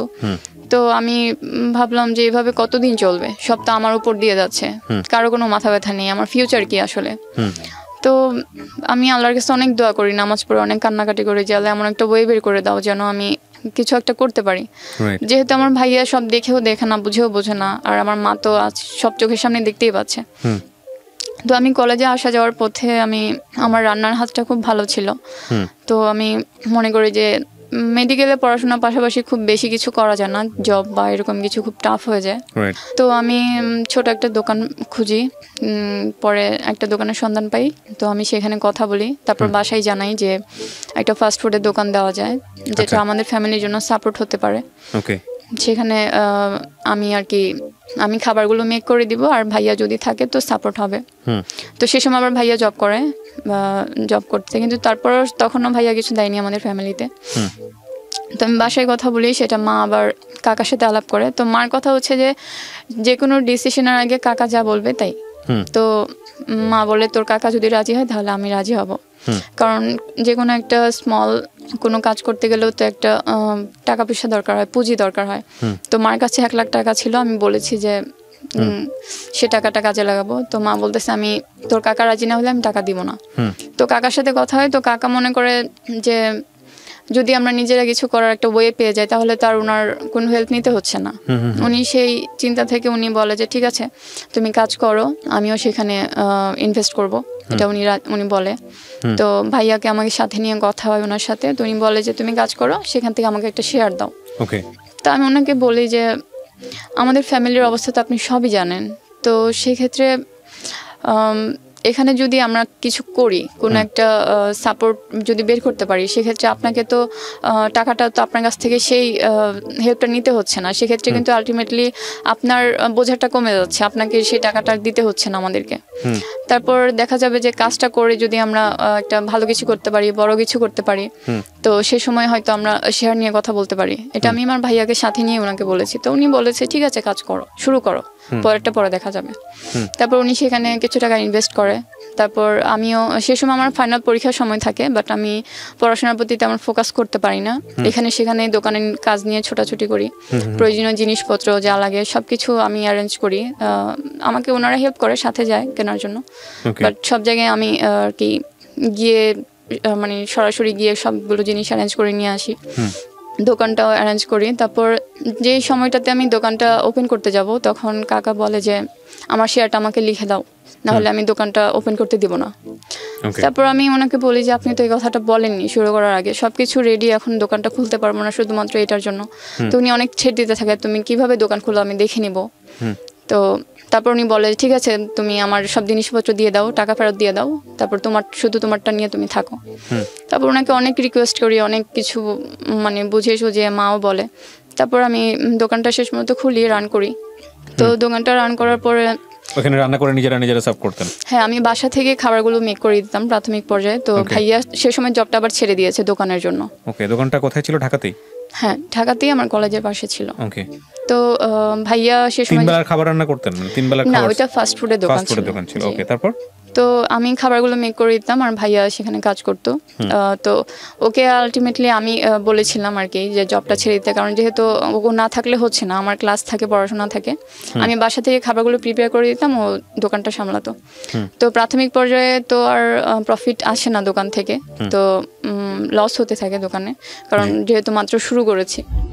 আমার পরীক্ষা ফাইনাল পরীক্ষার সময় আসে, তখন লোক রাখি দোকানে, যখন আরো বেশি লস হতে থাকে, তো কাকা ওই সময় থেকে বলতে শুরু করে, তখনই কিন্তু কোনো প্রফিট পাচ্ছি না আমি দোকান থেকে। তো কাকা বলতে থাকে যে এখন তো তোমাদের আর্নিং সোর্স হয়ে গেছে, এখন আর আমাকে লাগবে না তোমাদের, তোমরা থাকো নিজেদের মতো। গত বছর সেই ফেব্রুয়ারি থেকে উনি আর মানে বাসা ভাড়া দেওয়া বন্ধ করে দিয়েছে, এটা বলে যে এখন আর তোমাদের কিছু লাগবে না, তোমাদের একটা আর্নিং সোর্স হয়ে গেছে, আমার প্রয়োজন শেষ তোমাদের। উনি এইভাবে বলতো আর কি। আর সবসময় বলতো যে আমি আর কিছু দিব না, টাকা পয়সা দিব না, বাকিটা তোমরা দেখে নাও। তো এটা আমার উপর একটা খুব বড় একটা প্রেশার হয়ে গেছে, কারণ আমি এখনো একটা পয়সাও আমি প্রফিট পাচ্ছি না দোকান থেকে। বাট উনি আমাকে কন্টিনিউয়াসলি বলে যাচ্ছে যে উনি আর টাকা পয়সা দিতে পারবে না, সহযোগিতা করবে না। তো এই ইয়াতে উনি আবার শুরুর দিকে উনি এসে দোকানে কন্টিনিউয়াস বসে থাকতো যে কত টাকা ইয়া হয় না হয়। সবসময় দোকানে 6টা সিট ছিল, খুবই ছোট একটা দোকান ছিল, কন্টিনিউয়াস বসে থাকতো। আমার ফ্রেন্ড আমাকে জিজ্ঞেস করতো উনি কে, সবসময় বসে থাকে। তো এগুলো খুব একটা লজ্জার বিষয় ছিল, আমি বলতে পারতাম না কাউকে ব্যাপারগুলো। এই দোকানের ব্যাপারটা নিয়ে উনি অনেক ঝামেলা করেছে। তো যখন করোনার সময় লকডাউন চলে আসলো, তো উনি যখন সেই বছরের শুরু থেকে বাসা ভাড়া প্লাস দোকান ভাড়া এগুলো সব কিছু উনি বন্ধ করে দিল। তো যেহেতু করোনার সময় চলে আসছে, উনিও টাকা দিচ্ছে না, তো বাসা ভাড়াও জমতে থাকে, দোকান ভাড়াও জমতে থাকে, তো সেগুলো অনেক টাকা ঋণ হয়ে যায়। তো যখন লকডাউন পড়ে গেছে, তখন উনি বলে দিয়েছে যে আমি আর তোমাদের টাকা পয়সা দিতে পারবো না, তোমরা নিজেরা চলো, আমার পক্ষে আর সম্ভব না, করোনা সিচুয়েশন, লকডাউন, আমার বিজনেস বন্ধ, এইভাবে অনেক কিছু বলেছে। তো ওনাকে আমি অনেকবার ফোন দিয়েছি, কারণ বাসা ভাড়া জমে গেছে প্রায় 6-7 মাস। তো বাড়িয়ালি অনেক ভাড়ার জন্য চাপ দিচ্ছে, আবার ওদিকে দোকান ভাড়ার জন্য চাপ দিচ্ছে। তো আমি ওনাকে অনেকবার ফোন দিয়ে অনেক রিকোয়েস্ট করি, আর পুরো টেনশনটা আমার মাথায় পড়ে গিয়েছিল, কারণ দোকানটা আমার উদ্যোগে শুরু হয়েছিল। তো সবাই সে ব্লেমটা আমাকে দিচ্ছে যে তোর জন্য আমার 1 লাখ টাকা নষ্ট হয়েছে, তোর জন্য আমার ছেলের চাকরিটা গেছে, তো এরকম অনেক ধরনের ব্লেম দিতে থাকে। তো আমি কিন্তু চিন্তা করেছিলাম আমার ফ্যামিলিটার জন্যই, যে আমার পার্সোনাল লাইফ তো হ্যাম্পার হচ্ছিলই, প্লাস ওদেরও তো কোনো ফিউচার ছিল না উনি ছাড়া, ওই কাকার হেল্প ছাড়া তো ওদেরও কোনো পথ ছিল না। যদি হুট করে উনি না করে দেয় বা চলে যায়, তাহলে ওরা কি করবে? আমার তো প্রবলেম আছে, ওদেরও তো একটা অনিশ্চিত একটা ভবিষ্যতের দিকে যাচ্ছে। তো সে চিন্তা করেই তো আমি দোকানটা দিয়েছিলাম, বাট সবসময় আমাকে এই ব্লেমটা দিয়ে আসছে। তো দেখা গেল যে যখন অনেক টাকা বাসা ভাড়া জমে গেল, আর বাসা ভাড়া ছিল অনেক, প্রায় 16,000 টাকা ছিল। তো যে ফ্যামিলিতে একটা পয়সা ইনকাম নাই, সেখানে তো এত এক্সপেন্সিভ বাসায় থাকাও সম্ভব না। তো আমি বলেছি বাসাটা ছেড়ে দেওয়ার জন্য। তো বাসা যে ছেড়ে যে নতুন একটা বাসায় উঠবো, সেখানে তো ডিউগুলো ক্লিয়ার করতে হবে, প্লাস দোকান ভাড়া, সেখানে দোকানটা বন্ধ হয়ে গিয়েছিল, কারণ দোকানটা ছিল কলেজ ডিপেন্ডেন্ট। তো দোকানটা বন্ধ করে রেখেছি, কোনো ইয়া নাই, কিন্তু ভাড়া উঠছে। তারপর কি করব, সবাই ভাইয়া, এর মাঝে আবার ইয়ে হয়েছিল, ভাইয়া যে বিয়ে করেছে ওরা আবার ডিভোর্স হয়ে গেছিলো, আবার শেষমেশ আমাদের সাথে চলে আসছিল আর কি। তো ভাইয়া দেখা গেল যে দুইজনের মতো বাসায় একদম নিশ্চিন্তে বসে আছে। এই যে বাসা ভাড়া উঠছে, দোকান ভাড়া উঠছে, আবার যে এই বাসাটা ছেড়ে যে একটা নতুন বাসায় যেতে হবে, সেরকম কোনো ইয়া নেই। তো আমি ইয়ে করেছি যে কি করব, কি করা যায়। আমার তো সেরকম কোনো, আমাদের রিলেটিভদের সাথে ভালো সম্পর্ক নেই, যে যার মতো সবাই, কেউ কারো খোঁজ রাখে না। বাট রিলেটিভ সবাই খুব কোটিপতি, অনেক টাকা পয়সাওয়ালা, কিন্তু কেউ কারোর সাথে ভালো সম্পর্ক নেই। তো আমি আমার ক্লাসের ফ্রেন্ডদেরকে প্রবলেমটা শেয়ার করি, যে আমি প্রবলেমে পড়ে গেছি, এই 2-1 জনের সাথে ডিটেলসে শেয়ার করি প্রবলেমটা আমার। তারপর গত বছরে একটা ফান্ড ক্রিয়েট করে কলেজে, ফান্ড থেকে ওরা আমাকে একটা হিউজ একটা অ্যামাউন্ট আমাকে দেয়। তো সেটা দিয়ে আমি দোকান ভাড়া, বাসা ভাড়া দিই, হাফ ক্লিয়ার হয় আর কি। তারপর হাফ ডিউ থেকে যায়। তো সেগুলো আমি মানে তখন আমি বাসা ছেড়ে দিব সেটা বাড়িওয়ালিকে জানাইনি, কিন্তু তারপরে যে ডিউগুলো আছে সেই ডিউগুলোর ব্যবস্থা না করে আমি কি করে বলে দিই যে আমি বাসা ছেড়ে দিব। নতুন একটা বাসায় যেতে হলে আমাকে এগুলো আগে ক্লিয়ার করতে হবে। তো তখন তো আমি কোনো জায়গা থেকে সাপোর্ট পাচ্ছি না। মাও জানে যে এখানে অনেক টাকা ডিউ, ভাইয়াও জানে, কিন্তু কেউ কোনো স্টেপ নিচ্ছে না। তো দেখা যেত যে আমি সারা রাত ঘুমাচ্ছি না, আমি টেনশনে পাগলের মতো হয়ে যাচ্ছি। কারণ এক তো পার্সোনাল লাইফের হ্যাম্পার তো আছেই, তার উপর সবগুলো টেনশন আমার নিজের একার উপর, প্লাস ব্লেম যে আমার জন্য এত কিছু হয়েছে, আমার জন্য সব শেষ হয়ে যাচ্ছে, ধ্বংস হয়ে যাচ্ছে। তারপর আমি আবার আমার ফ্রেন্ডদের সাথে শেয়ার করি প্রবলেমটা, যে এবার আমাকে তোরা কিছু টাকা ধার দে, আমি কোনো হেল্প চাই না, জাস্ট আমাকে ধার দিয়ে আমি সময় নিয়ে আবার যখন দোকানটা রান করবো আমি আস্তে আস্তে দিয়ে দিব। তারপর আমাকে কিছু টাকা ধার দেয়, আর গ্রামে আমার এক বোনের কাছ থেকে কিছু টাকা আমি ধার আনি। তো সেগুলো নিয়ে এসে আমি সেই বাসার ক্লিয়ার করে নতুন একটা বাসায় উঠি। তো বাসায় ওঠার পর সেখানে আবার সেই সময় আবার ভাইয়ার জব হয়ে যায়, যেহেতু ও দোকানের জন্য জবটা ছেড়ে দিয়েছিল ততদিন পর্যন্ত ও জব ছাড়াই ছিল, যতদিন দোকান বন্ধ ছিল তখন ওর জব ছিল না। তো আবার নতুন একটা জব পেয়ে যায় গত বছর রোজার ঈদের দিন। তো জব পাওয়ার পর ওর 10,000 টাকা স্যালারি, 10,000 টাকা স্যালারি আর বাসা ভাড়াও নেয় 10,000 টাকার, কারণ টিন শেড হোক বা বিল্ডিং হোক, টিন শেড 2টা রুম ভাড়া নিতে গেলেও 10-12 হাজার টাকায় লেগে যায় ঢাকায়। তো নতুন একটা বাসা নেয়, সেখানে আমরা ট্রান্সফার হই। ওই সময় আবার মাঝে কিছুদিন কাকার সাথে আবার আমার যোগাযোগ হয়নি, কিন্তু যখন উনি শুনতে পায় যে আমরা বাসা ছেড়ে দিচ্ছি, তো উনি একটা টেনশনে মনে হয় পড়ে গেছিল যে কি করে কি হচ্ছে, এত টাকা পয়সা কোত্থেকে নিচ্ছে। তো ওনার কাছে একটা সিম ছিল যেটা আমি ইউজ করেছিলাম, উনি আমাকে দিয়েছিল, পর আবার নিয়ে গিয়েছিল ওনার সিম আর কি। তো সেখানে কিছু নাম্বার সেভ করা ছিল, সেই নাম্বারগুলোতে উনি ফোন দিতে থাকে, আমার ফ্রেন্ডদেরকে ফোন দিতে থাকে ক্লাসের, যে এরকম এরকম। উনি বুঝতে পারে যে আমি হয়তো ওদের কাছ থেকে ধার নিয়েছি, বা শুনতেও পারে আমার মার কাছ থেকে, ভাইয়ার কাছ থেকে। তো ওদেরকে ফোন দিয়ে না করতে থাকে যেন আমাকে টাকা পয়সা না দেয়, কোনো হেল্প না করে। আমি ওনার টাকা মেরে দিয়েছি। কি পরিচয় দিত যে আপনার আপন কাকা? না আপন কাকা না, উনি চাচা বলতো। তো অত ডিটেইলসে কিছু বলতো না।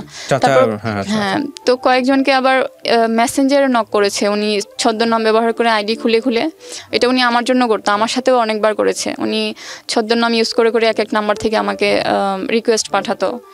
আর ওনার জন্য আমি কখনো কোনো সোশ্যাল মিডিয়া ইউজ করতে পারতাম না। উনি যতবার আসতো আমি ততবার আনইনস্টল করে দিতাম। যেহেতু আপনি ওনার ওয়াইফকে কেন জানাতেন না যে অপরাধ করে যে সহ্য করে দুজনেই সমান অপরাধী, এটা জানেন তো? হ্যাঁ ঠিক আছে, আমি ওনার ওয়াইফকে মানে জানাতাম না, এই জন্য উনি আমাকে যখন ওনার সাথে আমার ঝামেলা চলতো তখন আমি ওনাকে থ্রেটের উপর রাখতাম যে আমি আপনার ওয়াইফকে বলে দিব। তখন দেখতাম যে একটা সময় গিয়ে উনি নরম হয়ে আসতো, যে আর করবে না বা আর টর্চার করবে না এরকম। বাট পরে উনি দেখা যেত আলটিমেটলি ভয় পেত না। বিষয়টা কি আসলে তাই ছিল, নাকি বিষয়টা এরকম ছিল যে না আমার তো অর্থের সাহায্য প্রয়োজন, যে কোনো ভাবে হোক একটু হলো ম্যানেজ করে অত্যাচার সহ্য করে সামনে দিকে করেছি। ইভেন ওনার ফোন নিয়ে ওনার সাথে কত বছর ধরে আপনার ওনার সঙ্গে এই ধরনের সম্পর্ক ছিল? 2015 থেকে প্রায় গত বছর টানা 7 বছর। 7 বছর ধরে এই ধরনের সম্পর্ক, একটা মানুষের অত্যাচার সহ্য করে যাওয়া chronologically step by step, this can be tolerable. প্রথম কথা হচ্ছে এটা, আপনি যদি নিজে থেকে সমর্থন না দিতেন কোনো না কোনোভাবে ওকে 7টা বছর, তাহলে একটা মানুষ কন্টিনিউয়াসলি একজন মানুষের সাথে অপরাধ করতে পারে না। ইট ক্যান বি একবার এনাফ। সেক্সুয়াল হ্যারাসমেন্টের কথা যদি বলি, ইফটিজের কথা যদি আমি বলি, তাহলে ওয়ান টাইম ইজ এনাফ, কারণ ওয়ান টাইমই বোঝা যায় লোকটার ইন্টেনশন কি।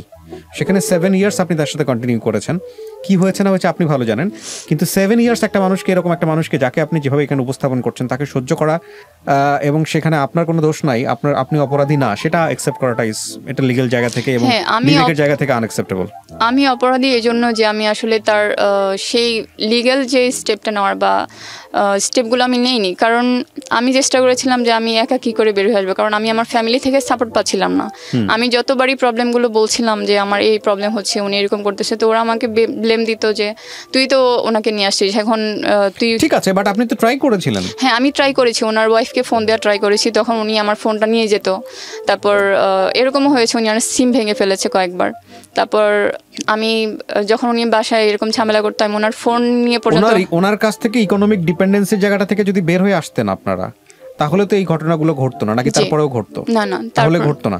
তাহলে ডিপেন্ডেন্সি থেকে বের হওয়ার চেষ্টা করেছিলেন, এক হোটেল দেওয়া, এটাই? হ্যাঁ, কারণ আমার পক্ষে তো সে সময় কোনো আর ওয়ে ছিল না, কারণ আমি একজন মেয়ে মানুষ, তার উপর আমার পড়াশোনা রানিং। আর কত টাকা লাগতো আপনাদের এই সংসার চালাতে? আমার কলেজে খরচ ছিল প্রায় প্রতি মাসে 8,000 টাকা বেতন, বাসা ভাড়া 16,000, খাবার দাবার খরচ। জি, সবকিছু মিলিয়ে কত টাকা? সবকিছু মিলিয়ে প্রায় 30-35 হাজার টাকার মতো। 30 থেকে 35 হাজার টাকা, সে সমস্ত টাকা উনি দিত? হ্যাঁ, সমস্ত টাকা উনি দিত। তারপর এটা তো কমন সেন্সের বিষয়, উনি আপনাকে কেন হেল্প করতে যাবে? হ্যাঁ, ওনার ইন্টারেস্টটা এখানে কি? ওনাকে আমি এটা 1000 টাইম জিজ্ঞেস করেছি। কেন করবেন? এটা তো আপনার কমন সেন্সের ব্যাপার। উনি আপনাকে কেন হেল্পটা করবে? যদি বিষয়টা এরকমই থাকে, যদি আপনাকে ভবিষ্যতে বিয়ে করবে, ওনার ইন্টেনশন জায়গা তো ভেরি ক্লিয়ার, তো সেটাকে আপনি ওনার কাছ থেকে অর্থ নেওয়া মানে এটা তো প্রশ্রয় দেওয়া। কিন্তু সেটা আমি উনি আমাকে বিয়ে করতে চায় বা ওনার যে অ্যাকচুয়াল যে মানে আসল যেই ইয়াটা ছিল, পরিকল্পনা ছিল, সেটা আমি একদম লাস্ট স্টেপে এসে বুঝতে পেরেছি। এতদিন যে টর্চার করেছে সেটা আমি উনি মানে নিজের সাথে ফাইট করে সেটাকে অ্যাভয়েড করার চেষ্টা করেছি। তারপরও যে মেন্টালি টর্চারগুলো উনি করেছে সেটা আমি মানে অনেক ওয়ে বের না। 7 ইয়ার্স ধরে একটা মানুষকে কন্টিনিউয়াসলি এই ধরনের হ্যারাসমেন্টের মধ্যে যদি ইন্টেনশন এরকমই থাকে, it is physical harassment. 7 years ধরে একটা মানুষ কেন এই জিনিসটা করতে যাবে? আমি কোনো ওয়ে পাচ্ছিলাম না, আমি কার কাছে বলবো? আমি মামাকেও বলেছিলাম। আমি আপনার কথা এগ্রি করছি। প্রথম কথা হচ্ছে যে একটা মানুষের ইন্টেনশন যদি আপনার সাথেই যদি ইন্টেনশনটা থাকে তার শুধুমাত্র ফিজিক্যাল হ্যারাসমেন্ট, তাহলে 7 ইয়ার্স ধরে সে আপনার পিছনে কেন লেগে থাকবে এবং প্রতি মাসে 35,000 টাকা করে দিয়ে, পরের দিকে হয়তো 30-35 দিয়েছে, কিন্তু প্রথম দিকে অত লাগেনি, অত দেয় নাই, কিন্তু এই টাকা তো তার পকেট থেকে এসছে। তো তার টার্গেটটা যদি শুধুমাত্র ফিজিক্যাল হ্যারাসমেন্টই হবে, তাহলে এত টাকা সে আপনার পিছনে কেন ইনভেস্ট করবে? ওনার টার্গেট তো শুধু ফিজিক্যাল হ্যারাসমেন্ট ছিল না, এই যে এত লাখ লাখ টাকা আমার পিছনে খরচ করছে, মানে আর থাকলে বিয়ে করবে আপনাকে, এছাড়া তো হ্যাঁ উনি চেয়েছিল আলটিমেটলি এটাই যে আমাকে ডাক্তারি পড়াবে, আর আমার যেহেতু অন্যান্য আত্মীয় স্বজন নেই, কেউ নেই, কোনো পিছুটান নেই, আমার ফ্যামিলিটাও ওনার সাপোর্টেই আছে। দ্য থিং ইজ দ্যাট, আচ্ছা মিম, প্রথম কথা হচ্ছে যে ওনার এই ইন্টেনশনটা আপনাদের কাছে ক্লিয়ার ছিল। আপনার মা আপনার সাথে কি করেছে না করেছে that's another thing, but owner intention আপনাদের কাছে 100% ক্লিয়ার ছিল যে উনি আপনাকে পড়াশোনা করিয়ে একটা জায়গায় এস্টাবলিশ করে উনি আপনাকে বিয়ে করবে। আর যেহেতু আপনি ওনার কাছ থেকে টাকা নিচ্ছেন প্রতি মাসে, 1 বছর 2 বছর না, এটা 7 বছরের কেস। সুতরাং ওই লোকটা আপনার সাথে কি ধরনের ব্যবহার করতেছে, আপনার ঘরের মধ্যে সে কি করতেছে না করতেছে, আপনি এটাকে কন্টিনিউয়াসলি প্রশ্রয় দিচ্ছেন। হ্যাঁ, আপনি তো হয়তো বা তার আচরণ পছন্দ হচ্ছে না, কিন্তু আপনি একটা লেভেল পর্যন্ত সহ্য করতেছেন, যেটা তার মধ্যে হোপ জাগাইছে, আশা জাগাইছে যে ঠিক আছে তাহলে ওকে পড়াশোনা করায় একটা জায়গায় নিয়ে আমি ওকে বিয়ে শাদী করবো। বিষয়টা এরকমই ছিল। এখন আপনার জায়গা থেকে আপনি এটা প্রশ্রয় যদি নাই বা দিবেন, তাহলে তো আপনি 7 বছর টানলেন কেন? আপনার ইন্টেনশনটা কি ছিল তাহলে? আপনার ইন্টেনশনটা কি এটা ছিল যে ঠিক আছে আমি পড়াশোনা করে মেডিকেলে পাস টাস করে বের হয়ে যাবো, তারপর লাথি মেরে ফেলা দিব? সেরকমটা না। তাহলে আপনি কি চিন্তা করছেন? সেরকম ব্যাপার ছিল না। আমি অনেকবার ওনাকে ডিরেক্টলি বলেছি যে আপনি আমাকে যে পড়াশোনা করাচ্ছেন, আপনার এমটা কি, আমাকে নিয়ে আপনি কি করতে চান, আমার ফিউচার প্ল্যানিংটা কি আপনার? তো বলে দিয়েছে বিয়ে করবে। না, এটা আমাকে ডিরেক্টলি বলেনি যে বিয়ে করবে, এটা আমাকে শেষ পর্যায়ে এসে আর কি বলেছে। তো উনি আমাকে বলতো যে আগে পড়াশোনা করো, ব্যাপারটা পরে দেখা যাবে, উনি আমাকে এভাবে বলতো। আর যে টর্চারগুলো করতো সেগুলো সহ্য করা বলতে গেলে আমি যে প্রশ্ন আমি করেছি সেই প্রশ্নের অ্যান্সারটা আমি দিয়ে দিই প্রিয় দর্শক এবং শ্রোতা। একটা কথা আছে, নেসেসিটি নোজ নো ল, প্রয়োজন কোনো নিয়ম মানে না, এথিক্স মানে না। যার পেটে ভাত নাই তাকে আপনি এথিক্স শিখাইতে পারবেন না, সহজ বাংলা হচ্ছে এটা। এবং এথিক্স যে শিখাইতে পারবেন না, এরকম উদাহরণ আমাদের সমাজে হাজার রকমের আছে। বলেন, আমি আপনাকে একেবারে শেষের দিকে চলে আসার জন্য বলতেছি, তারপরে আপনার ঘটনাটা কোন দিকে গেছে? হ্যাঁ, তারপরে হয়েছে যেটা করোনার সময় দোকানের যে ব্যাপারটা, সেটা তো আর ভাড়া টানতে পারছিলাম না। আর এদিকে ভাইয়া নতুন বাসা নিয়েছে, তো ভাইয়াও জব পেয়ে গেছে, 10,000 টাকা স্যালারি, আর টিপস পেয়ে হয়তো 12-13,000 টাকার মতো পায়। তো সে দিয়ে কোনোভাবে আর কি সংসারের দায়িত্ব নিয়েছে।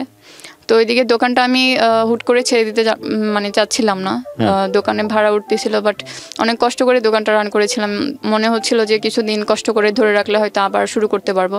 তো আমি নিজেই দোকানের শাটার খুলতাম, অল্প কিছু খাবার মেক করে নিজে গিয়ে বসে থাকতাম। তো সেখানে কাকা এসে আমাকে থ্রেট দিত অনেকভাবে যে আমি ওনার টাকা পয়সা মেরে দিয়েছি, ওনার সাথে বিট্রে করেছি, অনেক ব্লেম দিত। আর মানুষকে অনেক কিছু বলতো, যে যার নাম্বার পেত তাকে ফোন দিয়ে অনেক নোংরা কথা বলতো আমাকে নিয়ে।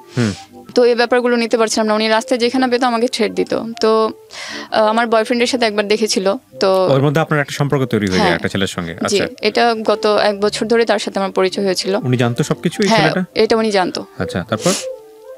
তো এই খবরটা জানার পর উনি আরো বেশি আর কি হিংস্র হয়ে গিয়েছিল। তখন কি উনি আপনাকে মাসিক হেল্পটা করে যাচ্ছে? না, তখন আর হেল্প করছে না। তখন কিন্তু ফোন দিচ্ছে কিছুদিন পর পর। উনি আমাকে ফোনের উপর খুব মেন্টালি টর্চারের মধ্যে রাখছে। তো উনি আমাকে বলতো যে আমি দেখে নিব তোমার কার সাথে বিয়ে হয়, কার সাথে তোমার সম্পর্ক হয়, কার সাথে সংসার শুরু হয়, আমি দেখে নিব, তাকেও দেখে নিব, তোমাকেও দেখে নিব। উনি অনেক ধরনের থ্রেট দিত যে এমন কিছু বলবে যাতে আমার সম্পর্ক না টিকে কারোর সাথে। মানে উনি আমার লাইফটা পুরো থ্রেটিং করে দিয়েছে আর কি, যেখানে পেতো সেখানেই থ্রেট দিত। তো আলটিমেটলি আমি দোকানটা ছেড়ে দিয়েছি। তো দোকান ছেড়ে দিয়ে তারপর আমি বাসায় আর কি চেষ্টা করি যে কি করব, কারণ 10-12 হাজার টাকা দিয়ে তো 3জন ফ্যামিলি মেম্বার চলা সম্ভব না। তো এর মাঝে একটা জব পেয়ে যাই, মাত্র 6,000 টাকা স্যালারি। তো সেটা দিয়ে আমি এই যে প্রতি মাসে মানুষের কাছ থেকে টাকা ধার নিয়েছি, সেই ঋণ, তারপর সেখানে প্রায় 70,000 প্লাস ঋণ থাকে। তো সেখানে আমি সেই স্যালারি থেকে প্রতি মাসে 1-2 হাজার করে দিতে থাকি। জবটা আমি বেশি দিন কন্টিনিউ করতে পারিনি, এর মাঝে ক্লাস শুরু হয়ে গিয়েছিল। আবার বাসায়ও আমি কিছু সাপোর্ট দিতে থাকি। তো দেখা যেত যখন থেকে ভাইয়া সংসারের দায়িত্ব নেওয়া শুরু করেছে, টাকা পয়সা দেওয়া শুরু করেছে, ভাইয়ার ভাড়া টাকাতেই সব কিছু চলে। তো মা আমার সাথে পুরো উঠে পড়ে লেগে গেছে, যে প্রতিদিনই ঝগড়া করতো যে আমার জন্য এত কিছু হয়েছে, আমার জন্য সব কিছু শেষ হয়ে গেল, আমি অলক্ষী, অনেকভাবে আর কি বাসায় আমাকে টর্চার করতো মেন্টালি। তারপর কাকার ব্যাপারটা নিয়ে, কারণ তারা আর কি কাকার প্রতি সন্তুষ্ট ছিল, যেহেতু উনি সব টাকা পয়সা দিত। সেটা যেভাবেই হোক, আমাকে প্রবলেম করে হোক, আমার সাথে যত ধরনের ঝামেলা হোক, তো দেখা যেত যেহেতু কাকার সাথে আমার বড়ি মনে হয়নি, উনি চলে গেছে, তো সেটার রাগটা আমার উপর ছিল যে এখন কষ্ট হচ্ছে সংসারে টানাপোড়েন চলে এসছে। আগে তো সবকিছু রেডিমেড পেত। তো পরে মার সাথে আমার প্রতিদিনই ঝগড়া হতো। আমি নর্মাল কোনো ব্যাপারে উনি ঝগড়া করতো, খাবার দাবার নিয়ে কষ্ট হতো। আমার এই ব্যাপারগুলো নিতে কষ্ট হচ্ছিল। যত 7 বছর ধরে আমার উপর টর্চারের মাধ্যমে হোক আর যেভাবে হোক, উনি কাকা তো টাকা পয়সাগুলো আমার থ্রুতেই দিয়েছে। আমি না থাকলে তো তাদেরকে এসব হেল্প। শেষ পর্যন্ত দেখা গেল যে যখনই ভাইয়া দায়িত্ব নেওয়া শুরু করলো, তো এই ফ্যামিলিতে আমার থাকার মতো অবস্থা হচ্ছিল না। তো এর মাঝে যেহেতু বাসায় আমি জানিয়েছিলাম ছেলেটার সাথে সম্পর্কের কথা, তো মা বলতেছে যে তুই চলে যা, বের হয়ে যা, তোর যেদিকে 2 চোখ যায় বের হয়ে যা। আর মানে আমি নাকি তাদেরকে জ্বালাচ্ছি। তো প্রতিদিনই ঝগড়া হতো মার সাথে। মা অনেক বাজেভাবে অনেক নোংরা ভাষা বলতো, নোংরা গালিগালাজ করতো। তো মা বলতো যে কাকার সাথে আবার মানে যোগাযোগ করবে, কাকাকে বলবে যে আমি তার কেনা কাপড় চোপড় পরে আমি আরেক ছেলের সাথে ঘুরি, তার দেয়া জিনিস পরে আমি আর কি ঘুরে বেড়াই, এগুলো আর কি বললে অনেক অপমান করতো। তো মার এই টর্চারগুলো প্রতিদিন ছিল, অনেক ঝগড়া হতো, বাসায় অনেক চিৎকার চেঁচামেচি হতো। ভাইয়া এগুলো দেখতো, ভাইয়াকে বলতাম কিন্তু ও চুপ করে থাকতো, কিছু বলতো না। তো এই ব্যাপারগুলো আর কি আমার সবকিছু বাইরে চলে যাচ্ছিল। তারপর মা প্রতিদিনই বলছে যে আমি কেন বের হয়ে যাই না। তো আমি মামাকে জানাই সবকিছু, সব ডিটেলসে জানাই যে এরকম এরকম অবস্থা, কাকার সাথে আর পরিচয় নেই। তো আমি ছেলেটার কথাও মামাকে জানাই। তো মামা বলে যে তোর মার যে অবস্থা, তোর মানে কোনো একটা ফর্মালিটিস, ছোট করে একটা ফর্মালিটিস মেনটেন করে বিয়ে শাদী এগুলো সম্ভব না তোদের ফ্যামিলি থেকে। তো আমি বাসায়ও বলি, কিন্তু বাসা থেকে আমি কোনো পজিটিভ রেসপন্স পাচ্ছিলাম না যে ছেলের ফ্যামিলির সাথে কথা বলে আর কি আনুষ্ঠানিকভাবে যেটুকু করা যায়। আমি তো ছেলেকে ছেলের ফ্যামিলিদেরকে সবকিছু আর কি ডিটেলসে জানিয়েছি। তো তারা এটা নিয়ে কোনো প্রবলেম করেনি। কিন্তু আমার ফ্যামিলি থেকে আমি কোনো সাপোর্ট পাচ্ছি না যে তারা বসে 2-একটা কথা বলে একটি ফর্মালিটিস মেনটেন করবে। তো মামা বলতেছে যেহেতু তোর মার সাথে কোনো হচ্ছে না, তোর মাকে দিয়ে সম্ভব না। তারপর মামা বলতেছে যে তুই তোর মতো ডিসিশন নে, এছাড়া আর কিছু করার নেই। তো আমি নিজের ডিসিশনটা নিজেই নেই। তো ওই যে আপনার বয়ফ্রেন্ড এখানে আপনাকে সাপোর্ট করলো, যে ওরও তো কোনো কিছু, আমি যত জানি যে ওর জব টব কোনো কিছু নাই। জি, ওর এই অবস্থায় ও বিয়ে করলো? হ্যাঁ, ও বিয়ে করেছে। কারণ হচ্ছে আমি মেন্টালি প্রেশারগুলো নিতে পারছিলাম না। কারণ প্রতিদিনই আমি টেনশনের উপর থাকি, কান্নাকাটি এগুলো চলতেই থাকে। এগুলো মানে আমার কাছে মনে হচ্ছিল যে আমি যদি এভাবে থাকতে থাকি হয়তো কোনো একদিন হুট করে মরে পড়ে থাকবো, কারণ এত প্রেশার নেওয়া সম্ভব হচ্ছিল না। তো আমার এইসব দেখে ওর কাছেও খারাপ লাগলো। তো ওর বাসায় জানাইছে যে এরকম সমস্যা। তো ওর বাসা থেকে বললো যে মেয়েটাকে নিয়ে আসো, এভাবে আর কতদিন সহ্য করবে। তো আমি চেয়েছিলাম যে আমার বাসার সাথে জাস্ট একটা মিউচুয়াল একটা বন্ডিংয়ের মাধ্যমে কাজটা হোক, কিন্তু আমার ফ্যামিলি থেকে কোনো রেসপন্সই পাইনি। অনেক চেষ্টা করেছিলাম, ওরা একটু সময় নিয়েছিল, কিন্তু মা আমাকে প্রতিনিয়ত বলতে থাকে যে বের হয়ে যা, বের হয়ে যা। তো ব্যাপারগুলো আর নেওয়া সম্ভব হচ্ছে না। সিদ্ধান্ত নিলেন আপনারা বিয়ে করবেন? হ্যাঁ, সিদ্ধান্ত নিয়েছি। তারপর ওর ফ্যামিলির সম্মতিতে বিয়ে হয়েছে, নিজেরাই বিয়ে করেছি। বাট ওর কোনো জব নেই। ও আমাকে সবসময়। কবে করেছেন বিয়েটা? বিয়েটা করেছি 9 এপ্রিল এই বছর? হ্যাঁ, রানিং মাসে, এই কয়েকদিন আগের ঘটনা। আচ্ছা, তারপর বিয়ে করার পরে কি দাঁড়াচ্ছে? বিয়ে করার পরে এখন দেখা গেছে যে আমার তো ফাইনাল ইয়ার বাকি এখনো। ফাইনাল ইয়ারে প্রতি মাসে ডিউ হচ্ছে বেতন, যেহেতু কোনো আর্নিং সোর্স নেই। আমার ওইখানে ডিউ জমতে মানে বেতনগুলো কোনোভাবে ক্লিয়ার হচ্ছে না। গত 1 বছরের বেতন জমে আছে। তারপর মানুষের কাছ থেকে যে টাকাগুলো নিয়েছি সেটা আমার রেসপন্সিবিলিটিতেই নিয়েছি, সেগুলো আমাকেই শোধ করতে হবে। আর যেহেতু আমার বর এখনো কোনো জব করে না, সেটা আমি জেনে শুনেই বিয়ে করেছি। কারণ কি করে? ও হচ্ছে অ্যাকাউন্টিং থেকে অনার্স পাস করেছে। বাংলাদেশে এই মুহূর্তে মিম, যদি কোনো ছেলে 2 পা আছে 2 হাত আছে এবং প্রাপ্তবয়স্ক, সে যদি বলে যে আমি জব পাই না, তাহলে প্রথমত সে অক্ষম। আমার জায়গাটা থেকে, ব্যক্তিগত জায়গা থেকে, মাস শেষে নিজে চলার মতো আর নিজের বউকে সাপোর্ট করার মতো অর্থ যদি সে রোজগার করতে না পারে, এত ফ্যাসিলিটি থাকার পরেও, এই করোনাকালীন সময়ে লাখ লাখ রাইডার যারা, কিন্তু আমি দেখি যে আমি বিভিন্ন জায়গা থেকে যখন ফুডের অর্ডার দিই, বিভিন্ন বিশ্ববিদ্যালয়ের ছাত্ররা এই কাজগুলো করতেছে এবং মাস শেষে তারা ভালো ইনকাম করতেছে। 1-2টা জায়গা না, পুরা ঢাকা শহরে এখন লক্ষ লক্ষ রাইডার এরকম প্রতিদিন মুভ করে। আপনার জামাই কোনো কিছু ইনকাম করে না, বলছে বিয়ে করে ফেলছে। আচ্ছা, তারপর আপনি আসেন, আপনাদের এই ভুলের জায়গাগুলো বোঝা জরুরি। আপনি যদি ভুলের জায়গাগুলো না বোঝেন, আপনি কখনো এগুলো থেকে বেরোতে পারবেন না। হ্যাঁ। 2 নাম্বার হচ্ছে, আপনার হাতে যদি একটা ফোন থাকে, আপনার ফোনে যদি ডাটা কেনার মতো সামর্থ্য আপনার থাকে, তাহলে আপনি ঘরে বসে বিজনেস করতে পারেন। আজকে করলেন না, কালকে হলো না, তারপর দিন হলো না, একদিন না একদিন আল্লাহ আপনার মুখ তুলে তাকাবেই তাকাবে। এটা চেষ্টা করতে হবে আপনাকে, তাই না? আপনার ভাই এখনো আপনাদের সঙ্গে আছে, সে ওই সম্পর্কে নাই, তার আগে সম্পর্কে নাই। আপনার ভাই চাইলেও রাইডিং করে, আপনার ভাই চাইলেও এই কাজগুলো করে আপনার ফ্যামিলিকে চালাতে পারে। কেন আপনারা মানে এত কিছুর পরেও কেন আপনারা মানে এত হতাশ? আমি ঠিক বুঝি না। আপনি আমাকে জাস্ট একটা কোশ্চেনের অ্যান্সার দেন। আপনি যদি মনে করেন যে আপনি মেডিকেলে পড়াশোনা করবেন, আপনি আভিজাত্যের জীবনযাপন করবেন, আপনি বড় হয়ে ডাক্তার হয়ে বের হবেন, অমুক হবেন, তমুক হবেন, এটা একটা লাইফ যে লাইফের জন্য আপনাকে কম্প্রোমাইজ করতে হচ্ছে বা হয়েছে বা ভবিষ্যতে আরও হতে পারে। আর আরেকটা লাইফ হচ্ছে যে না, ঠিক আছে আপনার মেডিকেলের ডাক্তার হওয়া হলো না, কিন্তু আপনি নিজের কাছে সম্মান নিয়ে বেঁচে আছেন, আত্মমর্যাদা নিয়ে বেঁচে আছেন। কোনটা বেছে নেবেন? অ্যাকচুয়ালি কোনটা বেছে নেবেন দুটোর মধ্যে? অ্যান্সার করেন আমাকে। প্রথমটা না পরেরটা? প্রথমটা বেছে নেবেন। প্রথমটা কোনটা বলেছি বুঝতে পেরেছেন? প্রথমটা ছিল হচ্ছে মেডিকেলে আপনার পড়ার সামর্থ্য নাই, কি মেডিকেলে যদি আপনাকে পড়তে হয়, আপনাকে সোজা বাংলায় যদি বলি কম্প্রোমাইজ করতে হচ্ছে, যে কম্প্রোমাইজটা আপনি 7 বছর ধরে করেছেন, হ্যাঁ, যেটা অন্যায়, আপনি নিজের জায়গা থেকে মানতে পারেন নাই, কারণ আপনার এই অর্থটা নাই। যার কাছ থেকে নিয়ে আসতে যাচ্ছেন সে তার ইন্টারেস্ট আছে, গিভ অ্যান্ড টেক যেটাকে বলে। আর সেকেন্ডটা হচ্ছে আপনি কোনো রকম চলতে পারবেন, আপনার মেডিকেল হয়তো জীবনে কোনোদিন হবে অথবা হবে না, কিন্তু মর্যাদা নিয়ে বাঁচতে পারবেন, কোনো অন্যায়ের কাছে মাথা নত স্বীকার করবেন না। এটা হচ্ছে সেকেন্ড পয়েন্টটা আমি ক্যাচ করতে পারিনি। হ্যাঁ, অবশ্যই সেকেন্ড পয়েন্টটা বেছে নেব। আর আমি এখনো অবধি আমি সেকেন্ড পয়েন্টটা যদি বেছে নেবেন, তাহলে এটা নিয়ে আপনার টেনশন করার কোনো কারণই নেই। আগে আপনি বাঁচেন, আগে আপনি সার্ভাইভ করেন। হ্যাঁ, আমি এখন আমার এমটা এটা হয়ে গেছে, এখন অ্যাটলিস্ট আমার ডাক্তার হওয়ার ড্রিমটাকেও আমি এখন হেট করি, কারণ আমি কখনো চাইনি যে আমার একটা স্বপ্নের জন্য আমি সব কিছু বিসর্জন দিব। আর আমি এর মাঝে আমি অনলাইনে বিজনেসেরও ট্রাই করেছিলাম, কিন্তু সেটা আমি কাকার জন্য পারিনি। উনি আমাকে সেটা আর কি অনেকভাবে বাধা দিয়েছেন। কাকার জায়গা থেকে তো মুক্ত হয়েছেন শেষ পর্যন্ত, বিয়ে শাদী করার পর? মুক্ত হইনি। উনি যেহেতু অনেক টাকা ইনভেস্ট করেছে আমাদের পেছনে, তো উনি আমাকে প্রতিনিয়ত থ্রেটের উপর রাখে। আপনার জামাই আছেন এখন? হ্যাঁ, ওকেও ফোন দিয়ে ডিস্টার্ব করে। মামলা করে দেন। মামলা করবো। অ্যাকচুয়ালি ব্যাপারটা হয়েছে এরকম যে মানে ওনার ওয়াইফকে জানাই দেন। আমি ওনার ওয়াইফকে জানিয়েছি, ফোন দিয়েছিলাম। কি বলেছে? হ্যাঁ, ওনার ওয়াইফকে ফোন দেওয়ার পর উনি বলেছে যে আমাকে প্রুফ দেখাও, যে হ্যাঁ প্রুফ নাই আপনার কাছে। তো আমি ওনাকে বলেছি যে আমার কাছে সব ফোন কলস আছে আর সব রেকর্ড আছে, আমার ফ্যামিলি তো নিজে একটা প্রুফ, আপনি এসে দেখে যেতে পারেন। তো উনি আমাকে বলছে ঠিক আছে আমি আসবো, কিন্তু যেদিন ওনার সাথে আমার ফোনে কথা হয়েছে তারপর থেকে আমি আর রিচ করতে পারিনি ওনাকে। ওনার কাকা আপনি সরাসরি গিয়ে মামলা করে দেবেন। প্রথম কথা হচ্ছে এটা, আপনি পুলিশের কাছে যাবেন, এটা আমার জায়গা থেকে আপনার জন্য অনুরোধ। পুলিশের কাছে যাবেন এবং আপনি যে ভিকটিম আপনার জামাইকে নিয়ে সহ নিয়ে যাবেন। ফোনের কলে যে রেকর্ডগুলো আছে, যেগুলো আছে, সমস্ত কিছু নিয়ে মামলা করবেন।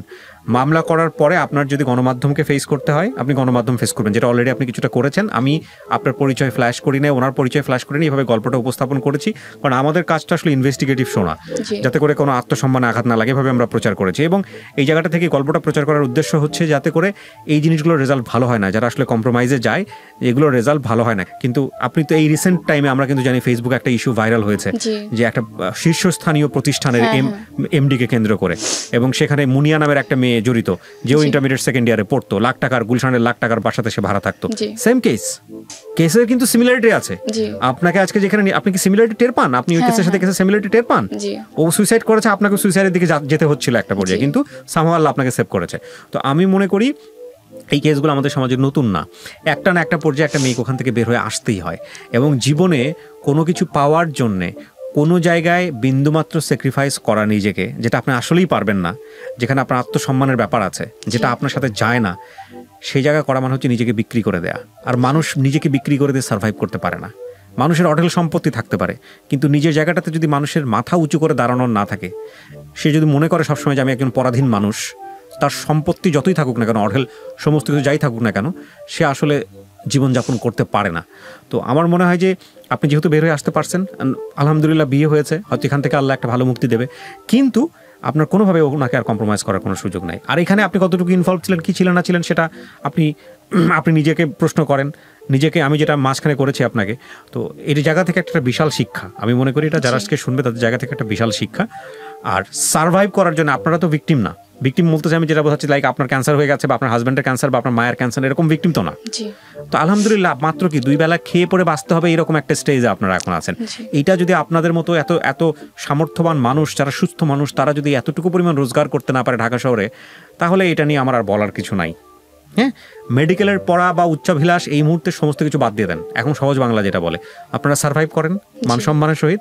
আপনার জামাইকে বলেন দরকার হলে রাইডিং পেশায় আসুক অথবা অন্য কোনো পেশায় যাক, যেটা মানে বেসিক জব যেটাকে বলে, করে আপনার ভরণ পোষণ, কারণ এটা রিলিজিয়ন অনুযায়ী এবং আইন অনুযায়ী আপনার ভরণ পোষণ নেওয়ার দায়িত্ব এখন তার, এবং সেটা সে করতে পারে। আপনি মেয়ে, আপনার আমাদের সামাজিকতার জায়গা থেকে অনেক কিছু আপনি ফেস করতে পারবেন না, কিন্তু এই সুযোগটা তো এখন আপনার আছে, আপনার জামাই আছে, সে করতে পারে, তো সেটা তার করা উচিত, ডেফিনেটলি করা উচিত। আমি কি আপনাকে যেগুলো বলেছি সেগুলো কি ভুল বলেছি? আপনি কি আমার সঙ্গে দ্বিমত? অ্যাকচুয়ালি ওর প্ল্যানিং এ এটাই করেছে, কারণ ও অনেক গত 1 বছর ধরে ট্রাই করেছে, আমি নিজেই সাক্ষী, ও জবের খুবই ট্রাই করেছে। আর এই করোনা সিচুয়েশনে জবটা আসলেই খুব শুধু করোনা না মিম, করোনার পরে গিয়েও জবটা আদৌ মানুষের জন্য আর সাস্টেনেবল হবে কিনা সেটা নিয়ে যথেষ্ট সন্দেহ আছে।